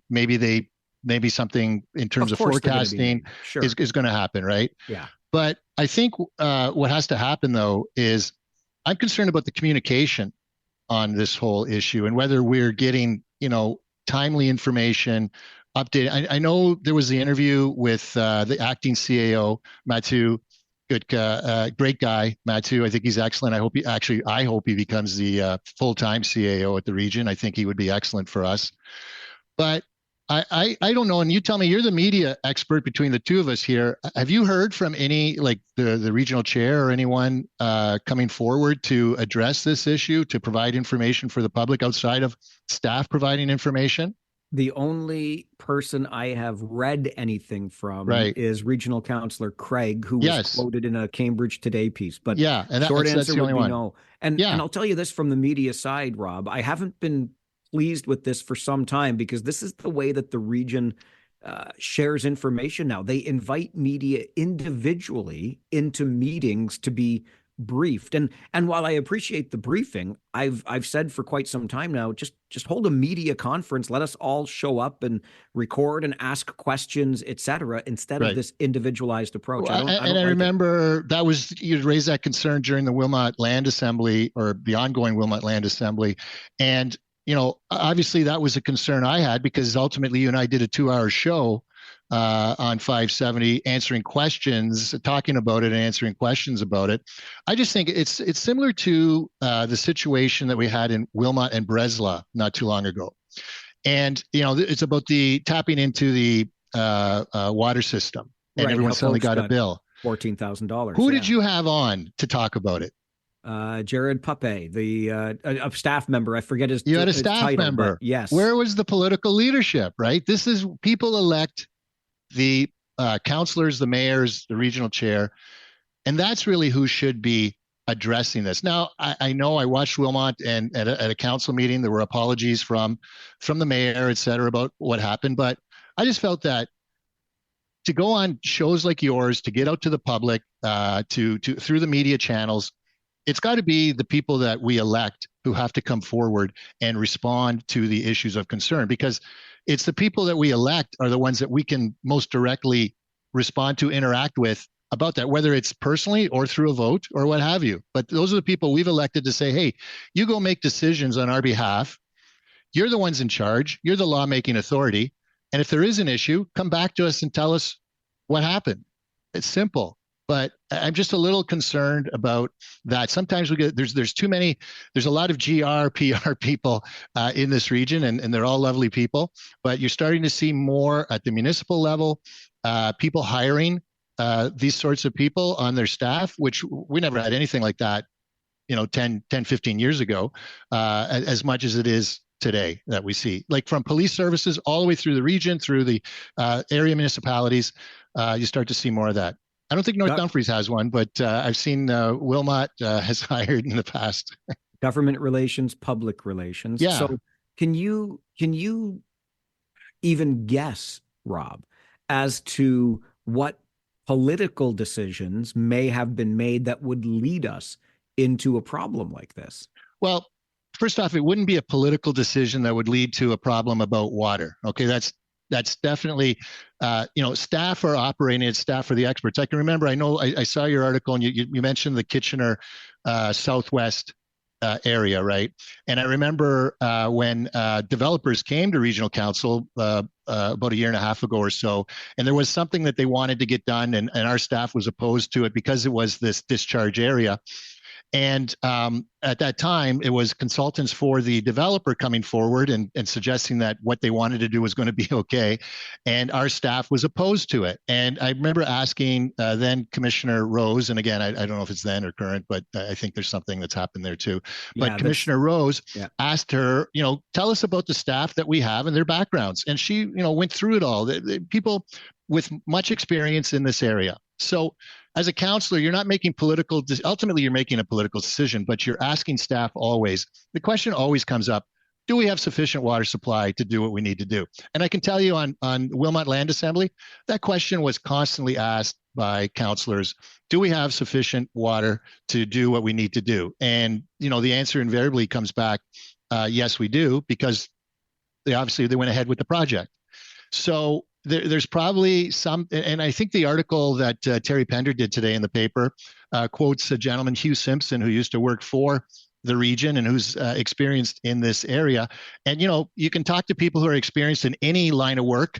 You can say something to a plumber or something to an electrician about a problem you're having, and before they even see it, they can sort of get a sense of the idea what the issue is. And Mr. Simpson outlines a couple of things in the article that were probably some errors.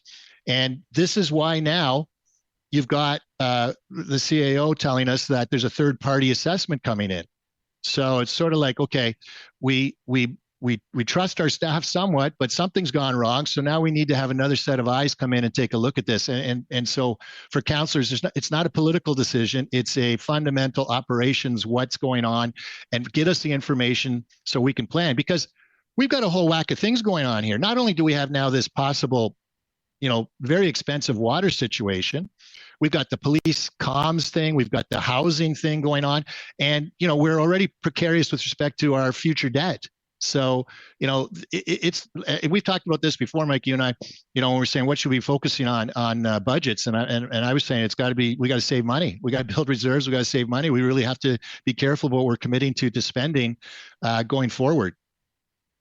Rob Deutschman joins us every Wednesday morning at 11:30 for a little political R&D. So how might we have gotten here? I wonder how much planning plays into this, and we'll get Rob's perspective on that and more as we continue the conversation about the water issues. And they are serious, not with the quality of what's coming out of your tap, but the quantity for the future. We'll continue political R&D with Rob Deutschman here on the Mike Farwell Show this morning, 570 News Radio and Rogers TV.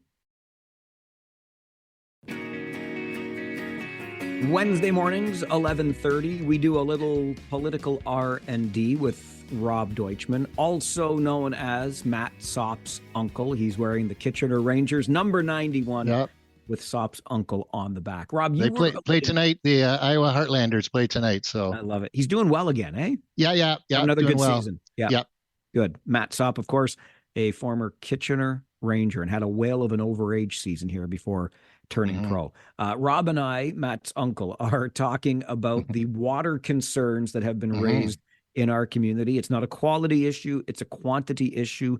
And Rob, you were talking about Southwest Kitchener, a development that is been approved by Kitchener Council. They want to move forward with this. It came to regional council, and it was the developers with their consultants saying one thing, regional staff saying another. But I wonder about development and planning generally. Look, this water issue didn't happen overnight. No. However, the region has had all control of planning removed from it by the provincial government. And now the cities are kind of on their own when it comes to approving development, getting housing built, et cetera. And I wonder how much of that might be playing into what we're seeing today with water. Yeah, so I'm not, intimately familiar with the intricacies between the two tiers of government per se, but obviously the region has responsibility for the water. And the individual municipalities are responsible for development, and development obviously impacts water. And so, the two used to dance a little more neatly when the region had a little more say on planning. This might, and we don't want to lead into another amalgamation argument, but, here we go. The countryside line, which some people talk about, some people obviously don't have as big a concern about, because when the provincial government allowed municipalities to dip into, we'll say, farmland, a lot of them dipped their toes in and scooped up a bunch for future development. So now that's blown that up. And so now you're expanding out when we always had the intention to expand up, which was the philosophy of the ION, for example. And so now you've got the region, and I think, the region, it's not that long since we've lost planning, so we haven't lost total control or an idea of what's going on out there. But, I think it's important for everyone to get their ducks in a row and say, okay, when are you going to start? Because that's one of the biggest problems we have right now in terms of housing. We've got tons of approvals. The approvals have never been a problem. And I remember when the Ford government had a committee come in through the region about a year and a half ago. This was shortly after there was all this talk about amalgamation, and we had our 6 regional councillors do their press conference, and the 6 of the 7 mayors did their press conference. And during that meeting, they were talking about development, housing development, and we said then the issues are issues that are beyond our control. Supply chain costs, materials, labor costs, interest rates.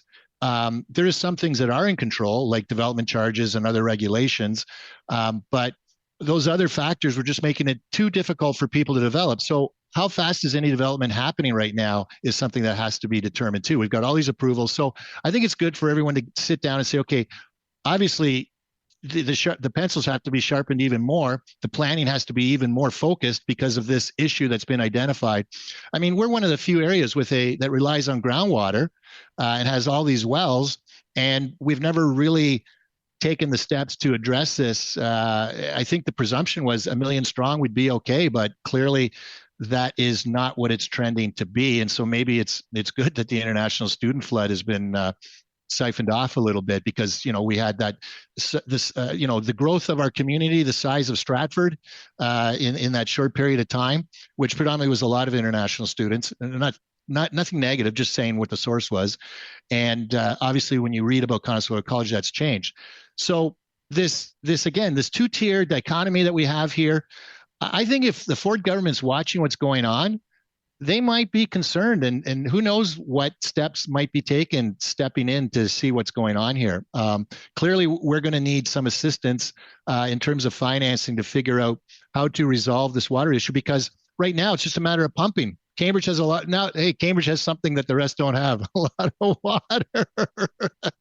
I'll tell you what the solution can be, Rob, if you got enough money, and that's the pipeline to Lake Erie. It's always been talked about, and now for me, it's more real than it's ever been before. I say we buy Port Dover and just extend down to there.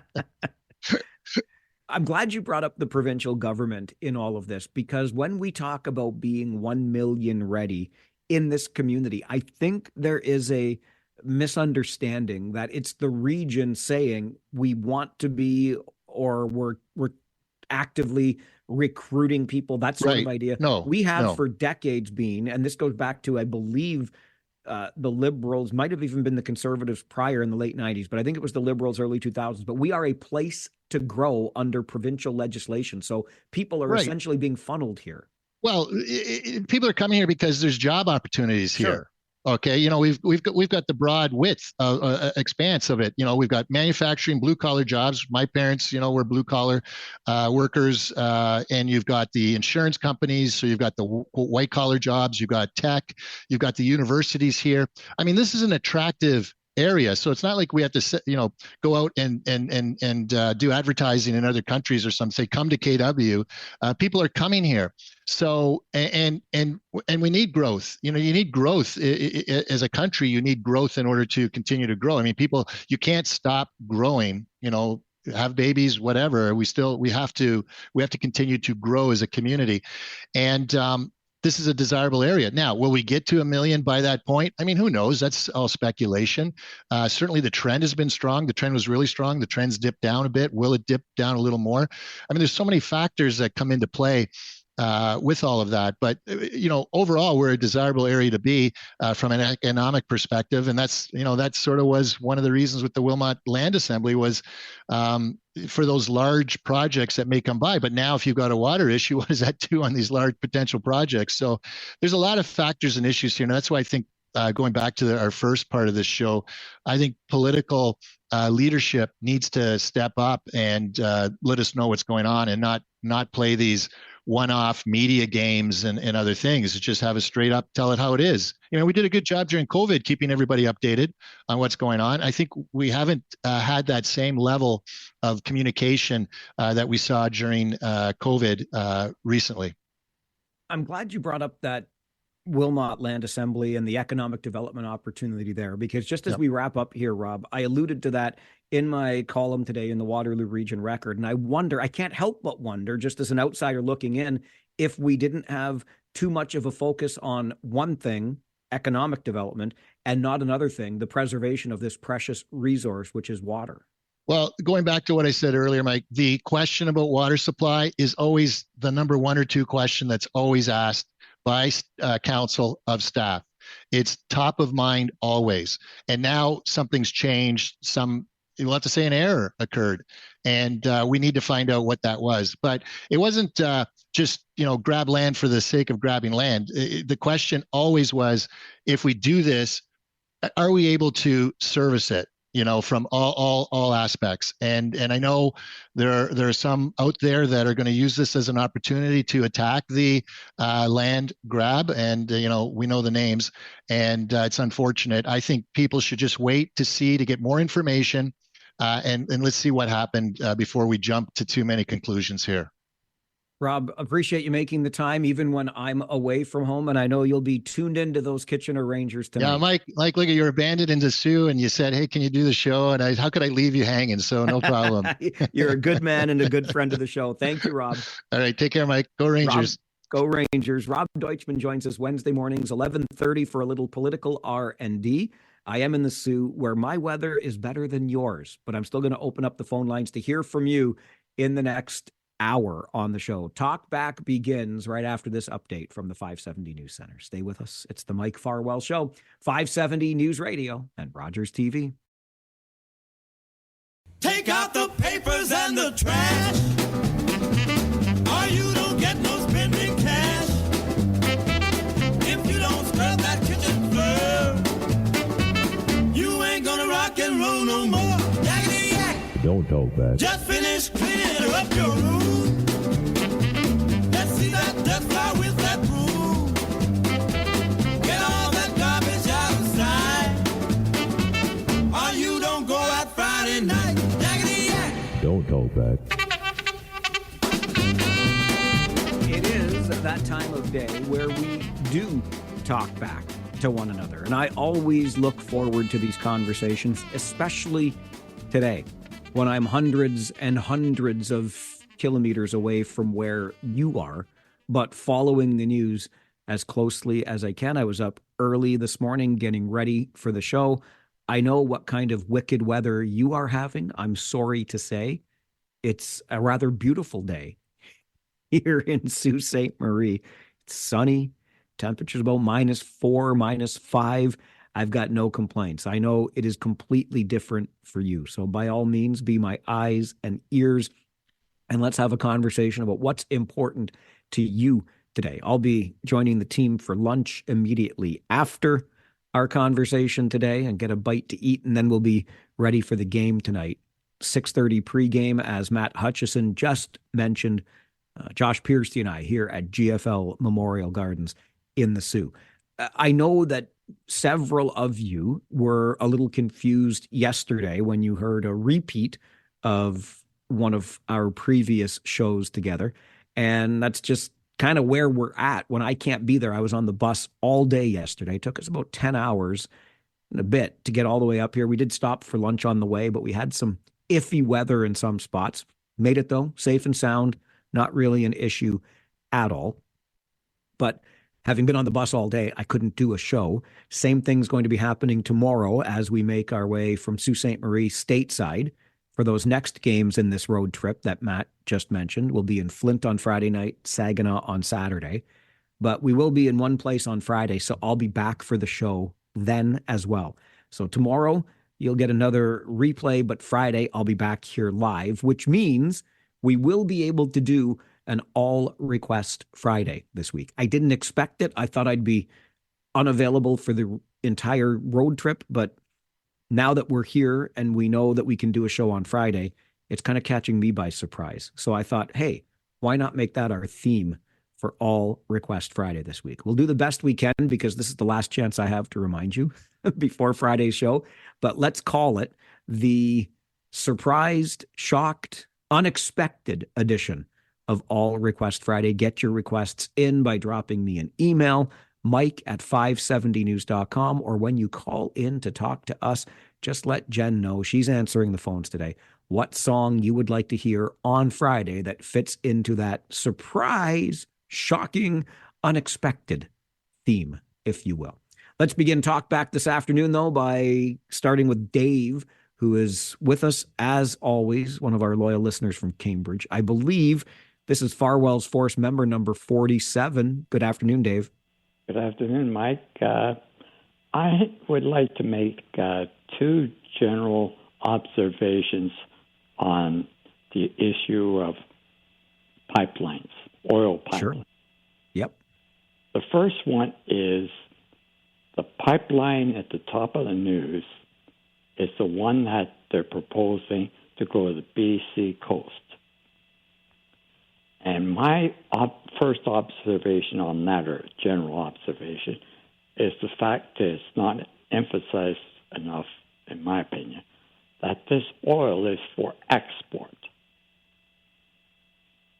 So that's the first point. The second point on oil is Eastern Canada, and I'll lump in Ontario as well, which you may call it Central Canada, but anyway, from Ontario east, would rather generally would rather import oil by tanker from countries that suppress democracy and suppress women's rights, rather than turn around and allow us to have Canadian oil. And that's my 2 points. Have a great day. Go Rangers, go, and have a safe trip back. Bye. Thanks, Dave. Appreciate hearing from you today. So I wonder if Dave is alluding to what Clive emailed me earlier when we were talking about pipelines. And that was when Clive emailed Mike at 570news.com. He said, what we really need, instead of a pipeline west to British Columbia, and thus for export, as Dave points out, we need a pipeline east and then some refineries here in Ontario. In other words, let's use the resource we have domestically as opposed to exporting it. I hear where you're coming from. I hope I'm not reading too much between the lines there, Dave. And I appreciate what you're saying in that regard. Also on the point that what we are discussing when discussing this pipeline is the export of our resource. This is something that I do think, and forgive me those who have a much keener eye on the environment than I do, but we have allowed ourselves to fall into this comfortable position with our friends and neighbors to the south economically, and not really exploited is probably not the right word, but it's the one that's coming to mind right now.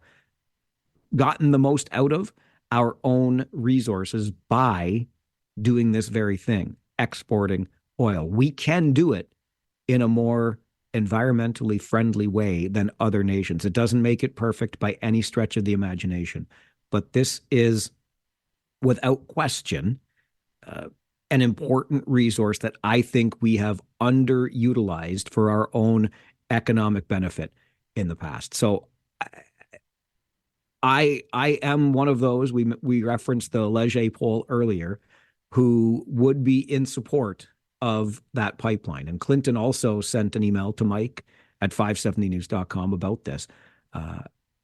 In response to the question whether or not I would like to see a pipeline, yes, I would like to see that pipeline built from Alberta to the BC coast. I also believe the oil tanker ban should be lifted. We have to talk to British Columbia Premier David Eby about that. And that carbon taxes on businesses should be removed. That from Clinton via email to Mike at 570news.com. Let's go back to the phones here on Talkback. George in Cambridge is with us. Good afternoon, George. Afternoon, Mike. Good to hear you. Way up there, up in the Sioux and everything. Good to be heard. Thank you. Before I get to my point, what happened to Larry? Is he not able to help you out this week? I wish I knew the answer to that, George. It was not up to me to talk to Larry or schedule Larry. All I knew is that I was going to be traveling, and then I was as surprised as the next person when a replay of the show turned up yesterday. So once I got my itinerary and knew that my butt would be in one place, I said, you know what? I can do the show on Wednesday, and I will be able to do it on Friday as well. I just hope he's okay and everything. I hope so too. You know what? I'll send him an email and check in with him just to make sure for you, okay?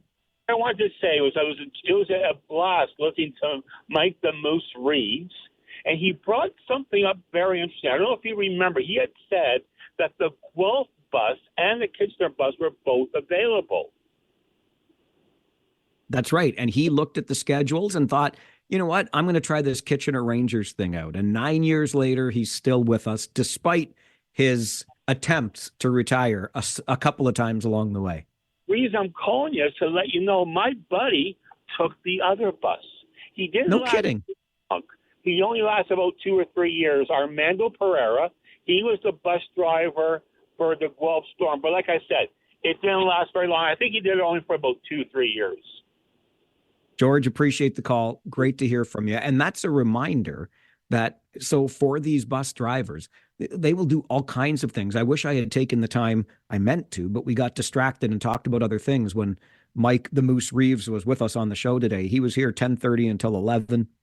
If you missed it, remember, our show gets archived every day online, kitchener.citynews.ca.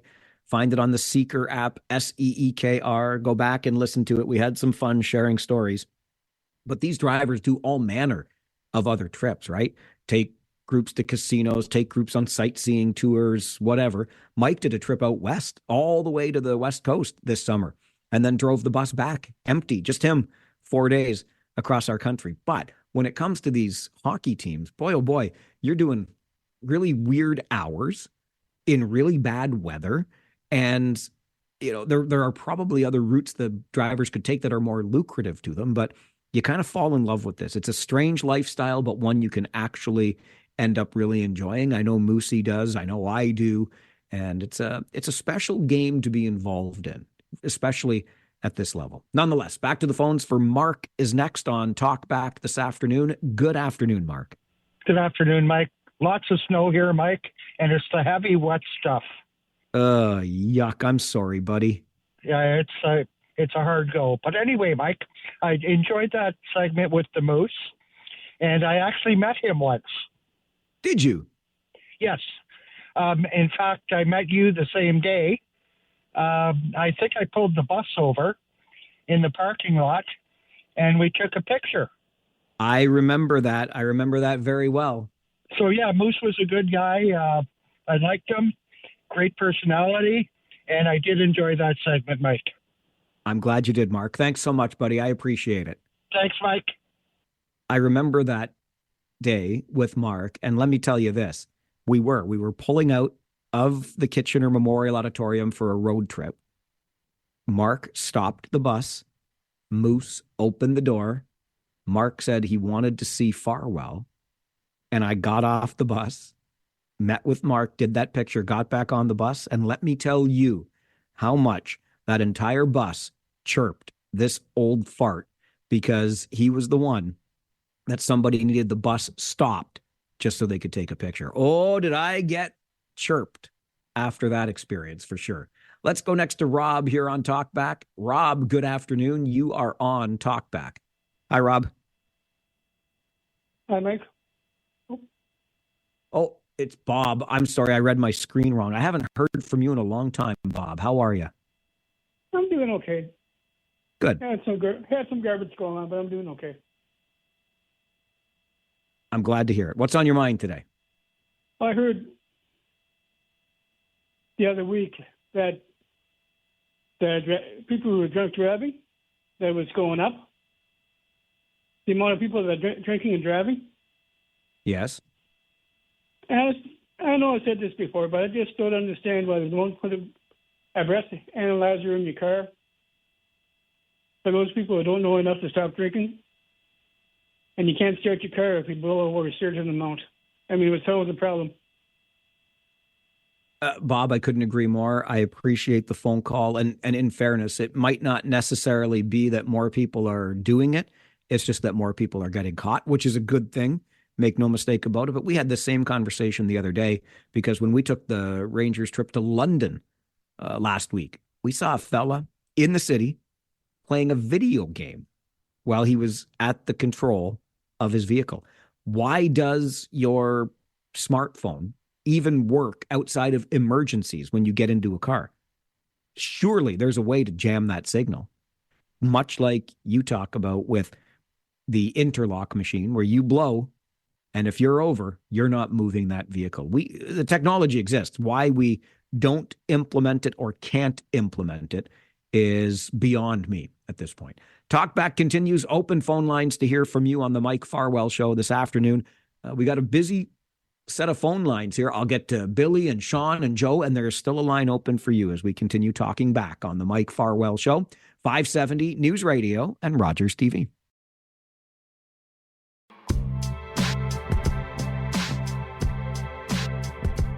It is our daily opportunity to talk back, and I sure appreciate these opportunities when I'm a little further away from home. Lines open to you to keep me up to date on what's going on there as I greet you from sunny Sault Ste. Marie, where Josh Piercy and I will be here to broadcast Kitchener Rangers hockey for you tonight.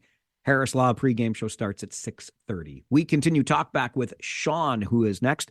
Good afternoon, Sean. You're on Talkback. Good afternoon, Mike. I'm here in snowy Cambridge while you're in sunny Sault Ste. Marie. Wonderful. Sorry for your luck, pal. Yeah, sorry. I was thinking about this pipeline thing. Even if they do manage to get the pipeline through British Columbia to the Pacific coast, they still have the tanker ban in place on Haida Gwaii in the Pacific. I mean, the First Nations aren't looking like they're really wanting to give in on this. But on the other hand, we do have a port on Hudson's Bay called the Port of Churchill that's built to Panamax specifications.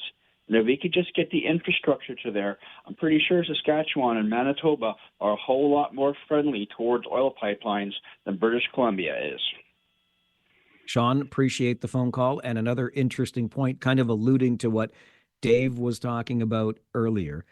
A different direction may be the right direction, if you will, for any potential pipeline project. Let's go next to our good friend Jersey Bill. Billy, you are next on Talkback. Good afternoon. Hey, and it sort of struck me being up there in Sault Ste. Marie. I was really interested in what happened with the Algona steel thing. I don't know if you're probably reading the papers. I'm sure that's a constant topic of conversation up there. But it seems to me that, with the federal government and the provincial government supporting that company to the billions, if it was a matter of losing jobs due to an upgrade, I guess you have to take that loss. And the whole thing is to keep that plant operating. If the new trade partners emerge other than the U.S., otherwise you're going to wind up with empty mills, which I'm sure a lot that's happened to a lot of them around the Hamilton area. And of course, having some sort of infrastructure like that is really, really important, I'm sure, for the people up there. Billy, appreciate the call. You're absolutely right. And I hope to spend some of my afternoon today investigating a little further the mood here in Sault Ste. Marie around those 1,000 job losses. You're not wrong, though, about the fact that it was actually federal money that was invested into Algoma Steel to help it make the upgrades that ultimately led to job losses. Such is where we are at here. And yeah, it was $500 million, 400 million federally, 100 million provincially just recently. But the plant has to stay operational because it is still making something of value, even in this new trade climate in North America. So interesting times indeed, but I do hope to investigate further this afternoon before our hockey game tonight. Let's go next to Joe, who is with us on Talkback. Good afternoon, Joe. Afternoon, Mike. I'm just down the lake from you. It's nasty here. It's unreal. It's got to be like 2 feet of snow, and it's just unrelenting. But anyway, all this talk about pipelines, I'm totally on board. I think it's great. But nobody's talking about refining capacity. We should be refining our own, at least for every barrel that comes out of the ground, we should be able to refine every single barrel ourselves and then take those other products to world markets at a higher margin than just selling a raw barrel of oil. And listen, if we're going to give away hundreds of millions of dollars to build battery plants that nobody's going to buy these cars for, why not create and incentivize the climate where people can come in and invest in refining capacity, and then we're truly an independent resource provider for the worldwide economy. Yeah, I'm just curious about that, Mike. Thanks. Joe, appreciate the call. And of course, that idea would not fit at all well with our green agenda, if you will, our climate goals, emission reduction goals, etc. Now, I'm starting to wonder myself if those previous goals, as stated under the Paris Accord and elsewhere, are kind of being put onto a back burner right now or a top shelf somewhere. I don't know, but it's a very interesting question to ask around this prime minister and where the climate fits into his overall philosophy. There have been a lot of questions asked about it. I know that Mark Carney, in his book Values, talked at some length about the importance of a greener agenda, but that certainly doesn't appear to be the case, at least on the surface, when it comes to delivery from him right now. We'll take a break, get you an update from the 570 News Center, and then continue taking your calls on Talkback this afternoon. Phone lines open to you so we can hear directly from you on the Mike Farwell Show. 570 News Radio and Rogers TV.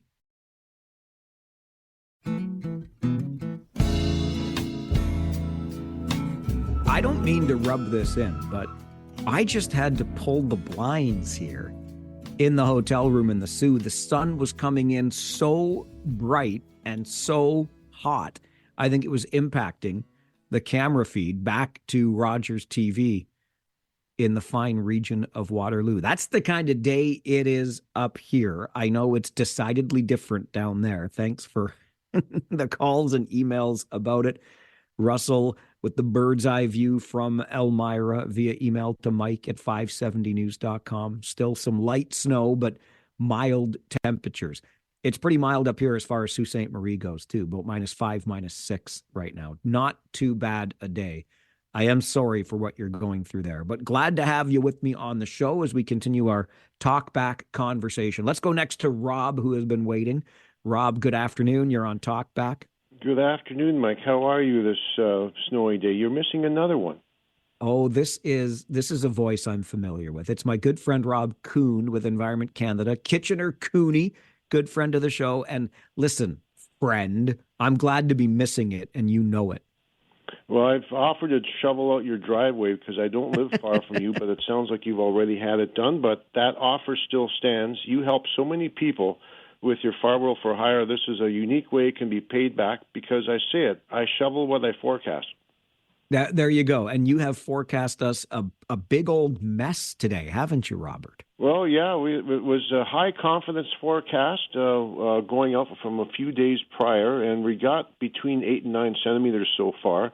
And this weather system you've been hearing about, an Alberta Clipper, it's actually moving down Highway 7 and is about to pass directly over Kitchener probably as we speak. And then behind it, we're going to get about 2 or 3 more centimeters of snow this afternoon, and temperatures start dropping. But certainly not a snowstorm, but heavy, wet snow. And, of course, we've heard with all the issues with driving and stuff this morning, and from the freezing drizzle yesterday, that didn't help either.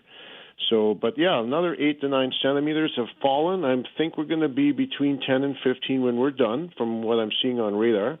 And I know you don't like cold and snow, and that's fair. I love it. However, I have been looking at guidance the week of Christmas, just to give you an extra heads up. And there's been hints of more than one thaw during the Christmas week. I've seen solutions anywhere from, suggesting highs of +2. The warmest I've seen is +10.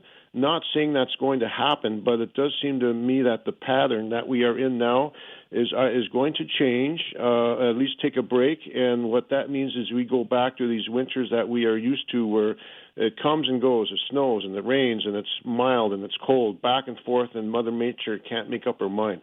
But I've been seeing these thaws Christmas week, and model run after model run now for about the last week. Okay, so that's looking ahead about a couple of weeks from now, where we might get this little respite.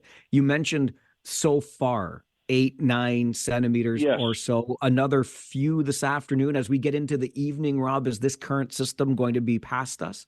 Yes. So once after we get, I figure, 2 or 3 centimeters here this afternoon. That 2 to 5 is probably the best way to say it, in my opinion.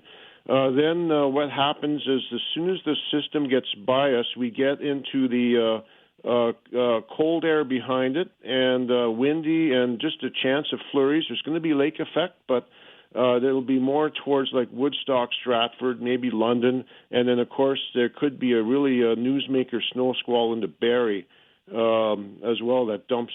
I've been seeing from our analysis, it could be 60 centimeters of snow up there.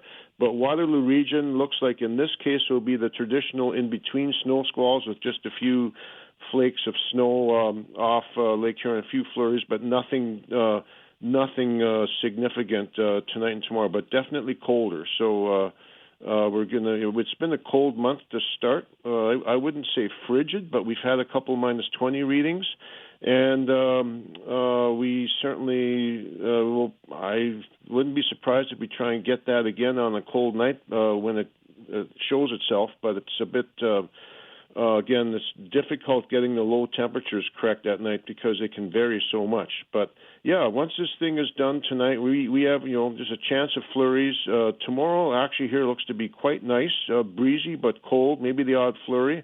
But we will keep an eye out tomorrow night that as the lake effect starts to shift, we could get a snow squall tomorrow night. Confidence isn't high in that, but we will see how that evolves as it gets closer. My buddy Al in Cambridge also sent an email this morning, Rob, saying enough is enough. He's already had it with winter, even though winter hasn't started, and said, let's get Waterloo region starting to talk about a green Christmas. Now, you mentioned that thaw, but I'm thinking because of the snowpack we have already, no way we're going to actually have a green Christmas, are we? In my opinion, I don't think it will be green. We would have to have a protracted thaw of like 2 or 3 days where we're sitting at, say 10 degrees and rain.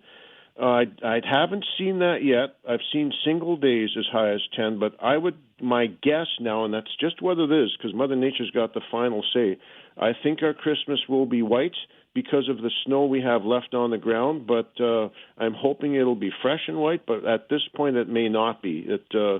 Especially if we have a couple days before Christmas that are, single digits and, showers and wet. I've been seeing hints of rain and stuff like that too. But yeah, I would agree. I think Christmas will be white. That's just my guess. It's not an official Environment Canada opinion. We'll see what happens. Okay. Now, I know, and we call you Kitchener Cooney for a reason because you're focused there on the region of Waterloo, but I'm way up here It's a nice day in the Sioux, but we still have to make our way through the upper Michigan Peninsula and into Flint and Saginaw. Any idea what I'm going to be experiencing along the travels this week? When you come, you're coming down to Flint tomorrow? Yes. Yes. Let me, just looking at the latest, it looks like you will probably be driving through, the Moose will be driving through lake effect flurries, maybe brief snow squalls coming in off Lake Superior, into across upper Michigan and then off Lake Michigan into lower Michigan. So I don't, it's not a showstopper, but I think you will be seeing flurries on your route all the way down to maybe just north of Saginaw. And then once you get down past Saginaw towards Flint, it's sort of like here on a quiet day. They're too far away from any lake to get much in the odd flake, but not a showstopper. But I think you'll have some, Christmas-like scenes with maybe see some big flakes, and it'll look white at times on, I guess it's I-75. I don't see there being any showstoppers, in my opinion. Rob, always appreciate hearing from you and all of the work that you do for us. Appreciate you calling in today. Thank you. You're very welcome. And as I say, my wife says, my lovely wife, about that movie that shall not be named, it is not a Christmas movie. So, and I tend to agree as well. All right, Rob. Thanks a lot. We'll talk again. Take care, Mike. Go Rangers, go. Our good friend Rob Kuhn, a.k.a. Kitchener Cooney. The movie that he makes reference to, Die Hard, it's not, absolutely N-O-T, not a Christmas movie, but more on that in a moment and why he brought it up. Right now, let's get to the next caller on Talkback. Patty has been waiting with us as well. Good morning, and I only phoned... Hello. Hello. Can you hear me? Yes. Okay, I'm in Listowel. So anyway, I'm phoning to say you deserve a sunny day. Well, we all do, but I'm glad you've got that up there. I drove many times to the Sioux because my eldest son went there for college. Lovely area, but I just said I'm glad you're getting sunshine, and you know what? Just be safe, and good luck tonight. Thank you, Patty. Okay. Well, always thinking of you guys, and beautiful country to be in. But yeah, I've done the drive multiple times, multiple ways. Anyway, but enjoy the sunshine. Hope it lasts for a little while.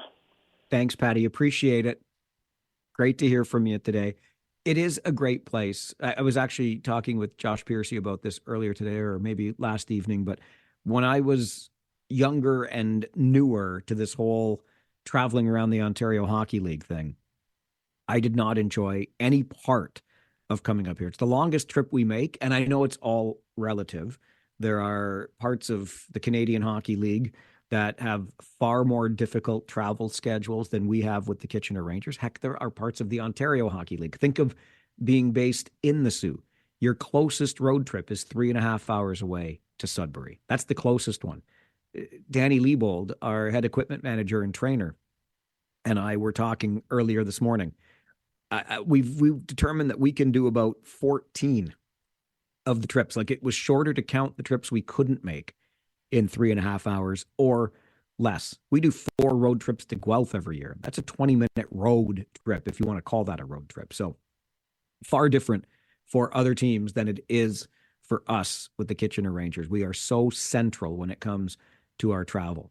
But as much as I loathe the length of time, we were 10 hours on the bus yesterday. That is plenty for anybody.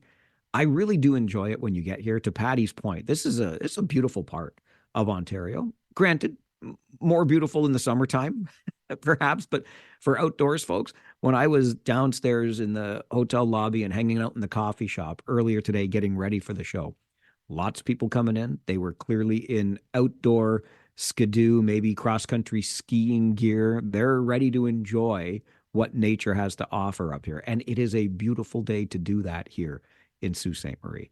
Not so much back home, but as Kitchener Cooney mentioned a moment ago, the worst sounds as though it's behind us, a few centimeters more this afternoon, and then the system will move out. And maybe, just maybe, the models continue to show that thaw coming up around Christmas time. So I'll take that as a Christmas present from Mother Nature and Kitchener Cooney for sure. Why also did Rob bring up that not a Christmas movie, Die Hard? I'll get to that as we continue talk back this afternoon. Phone lines open to you on the Mike Farwell Show, 570 News Radio and Rogers TV.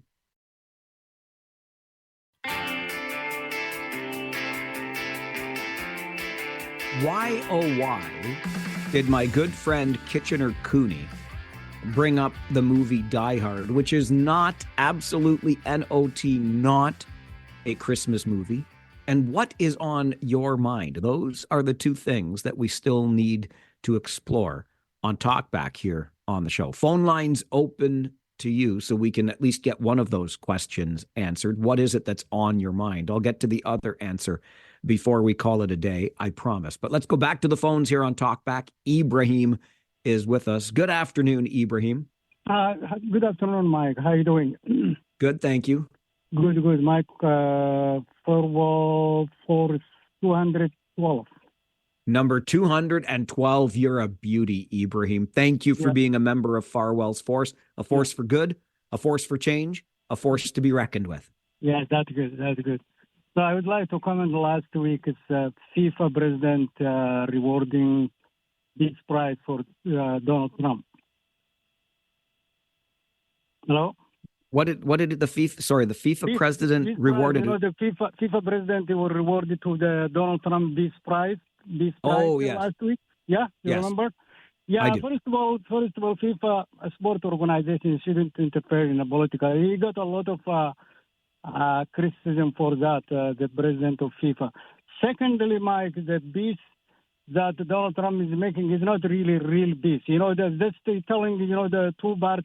Oh, if you don't stop the fighting, I will put sanction on you. So that's not beast. The third thing is, you saw last week what he was doing, insulting, demonizing one community, Somali American communities, what he said to them. So the leader first has to be spreading peace and harmony in his society, not, looking at elsewhere. And on the other hand, he's making, dividing the society inside people. That means community, the people, neighbors, afraid of neighbors. That's what he's doing. So I don't think so he deserves this prize, in my opinion. All right, Ibrahim, I appreciate the call today and you sharing your thoughts on that. I'll just remind you and anyone else of this. It's FIFA, right up there with the IOC as among the most corrupt organizations, right? Can we throw the Canadian Hockey League in there and start a conspiracy theory? I'll try not to. I will try very hard not to. But your point is well taken. I would just say, consider the source. It's FIFA, after all. Grant is with us on Talkback this afternoon. Good afternoon, Grant. Yeah, good afternoon. Just keep my brother in your prayers. He had his visit with a cancer doctor, and it was not good. So he's got several lumps on his lungs, and he's getting chemotherapy within a couple weeks' time. Very sorry to hear that, Grant. Thank you for sharing it with us, and we will absolutely keep your brother in our thoughts and prayers. And sorry to hear about that Paul guy, too, that if I recall, he was a fellow that would always start with, wow, when he would get into conversation with you. Is that right? Yeah, he would start with, how you doing? Yeah, he was, if the family members listening, yeah, he was very interesting chap and very, very, very, very knowledgeable. Yeah. He was indeed. Yeah, and looking forward to the game tonight with the Sioux. And, yeah, nice. And you might not think this, but just chatting with you for a couple minutes today, it helps. I'm glad to hear that. It helps me too, Grant, so thank you. Yeah, you're welcome. Bye. All right. Have a great day. Good to hear from you. It really does. I mean, look, I'm sitting on a bus all day yesterday. A few folks said, well, why don't you do the show from the bus? Impossible for so many reasons. But I'm glad we could check in today, and we'll be checking in again on Friday. I'm going to be on the bus for most of the day again tomorrow, so there will not be a show. But we'll be back Friday with a live show because I'll be in one place and able to connect and do this. So Friday will be an all request Friday. And because I didn't expect initially to be doing the show, it's kind of a bit of a surprise. So we're making the all request theme surprise or shock or unexpected, whatever that means to you for our all request on Friday. By all means, get in on it. Send me an email, mike@570news.com. Or when you call in, talk to Jen, who's working the board back at the boardwalk today. Let her know what song you'd like to hear that's got something to do with the unexpected or a surprise, however you want to fit that into the all request theme. Please do so. With regard to Paul, that Grant just mentioned, we lost Paul last Friday. The original Paul from Preston, a longtime caller and character on this show. You can read more about him on our Facebook page, facebook.com/The Mike Farwell Show. The family gave me permission to share his obituary news with you. And yes, his number 3 on Farwell's force will forever remain number 3. Nobody else gets that number. It will always be Paul's. You heard our buddy Kitchener Cooney earlier talking about the movie Die Hard, which is absolutely not a Christmas movie. You know that's how I feel about this. Every December, you try to convince me otherwise, but I am not easily convinced. I'm pretty stubborn, in fact. But I have said that in order to support families in our community, the annual 570 News Radio Tree of Hope 50/50 raffle is underway in support of Family and Children's Services of Waterloo Region. And the jackpot this morning when we started the show was just a little over $55,000. It's now approaching $57,000. And I did say at the beginning of the show today, look, if this jackpot does make it up to $60,000, I will admit, although I won't believe it in my heart, I will admit without reservation that Die Hard is a Christmas movie. I even got a message from a buddy of mine who's long been on that train. And he said, not only did I make a donation and buy some 50/50 tickets, but I shared your social media post about it. It's on our show Facebook page as well, facebook.com/The Mike Farwell Show. If the jackpot gets to 60,000, I'll admit it, even though I might not believe it. But the jackpot first has to get there. So help families in our community this holiday season by getting your 50/50 raffle ticket at facs5050.com. facs5050.com. Get those tickets before Friday morning at 8, and you're in for the next early bird jackpot, which is $2,500 in Christmas cash from Hefner Lexus Toyota. You can win the early bird prize. You can be in for the big prize. Your ticket stays in the draw. Get those tickets now at facs5050.com and get that jackpot up to $60,000. And I will admit, even though I might not believe, that Die Hard is a Christmas movie. But first, the jackpot has to get there. And we're out of time for today. I'll come back on Friday. We'll do all Request Friday, the surprise songs edition, and we'll have more conversation then. Josh Piercy and I on the air 6:30 with the Harris Law pregame show, Kitchener Rangers hockey tonight on 570 News Radio. My name is Mike Farwell. You are a force for good. Bye for now.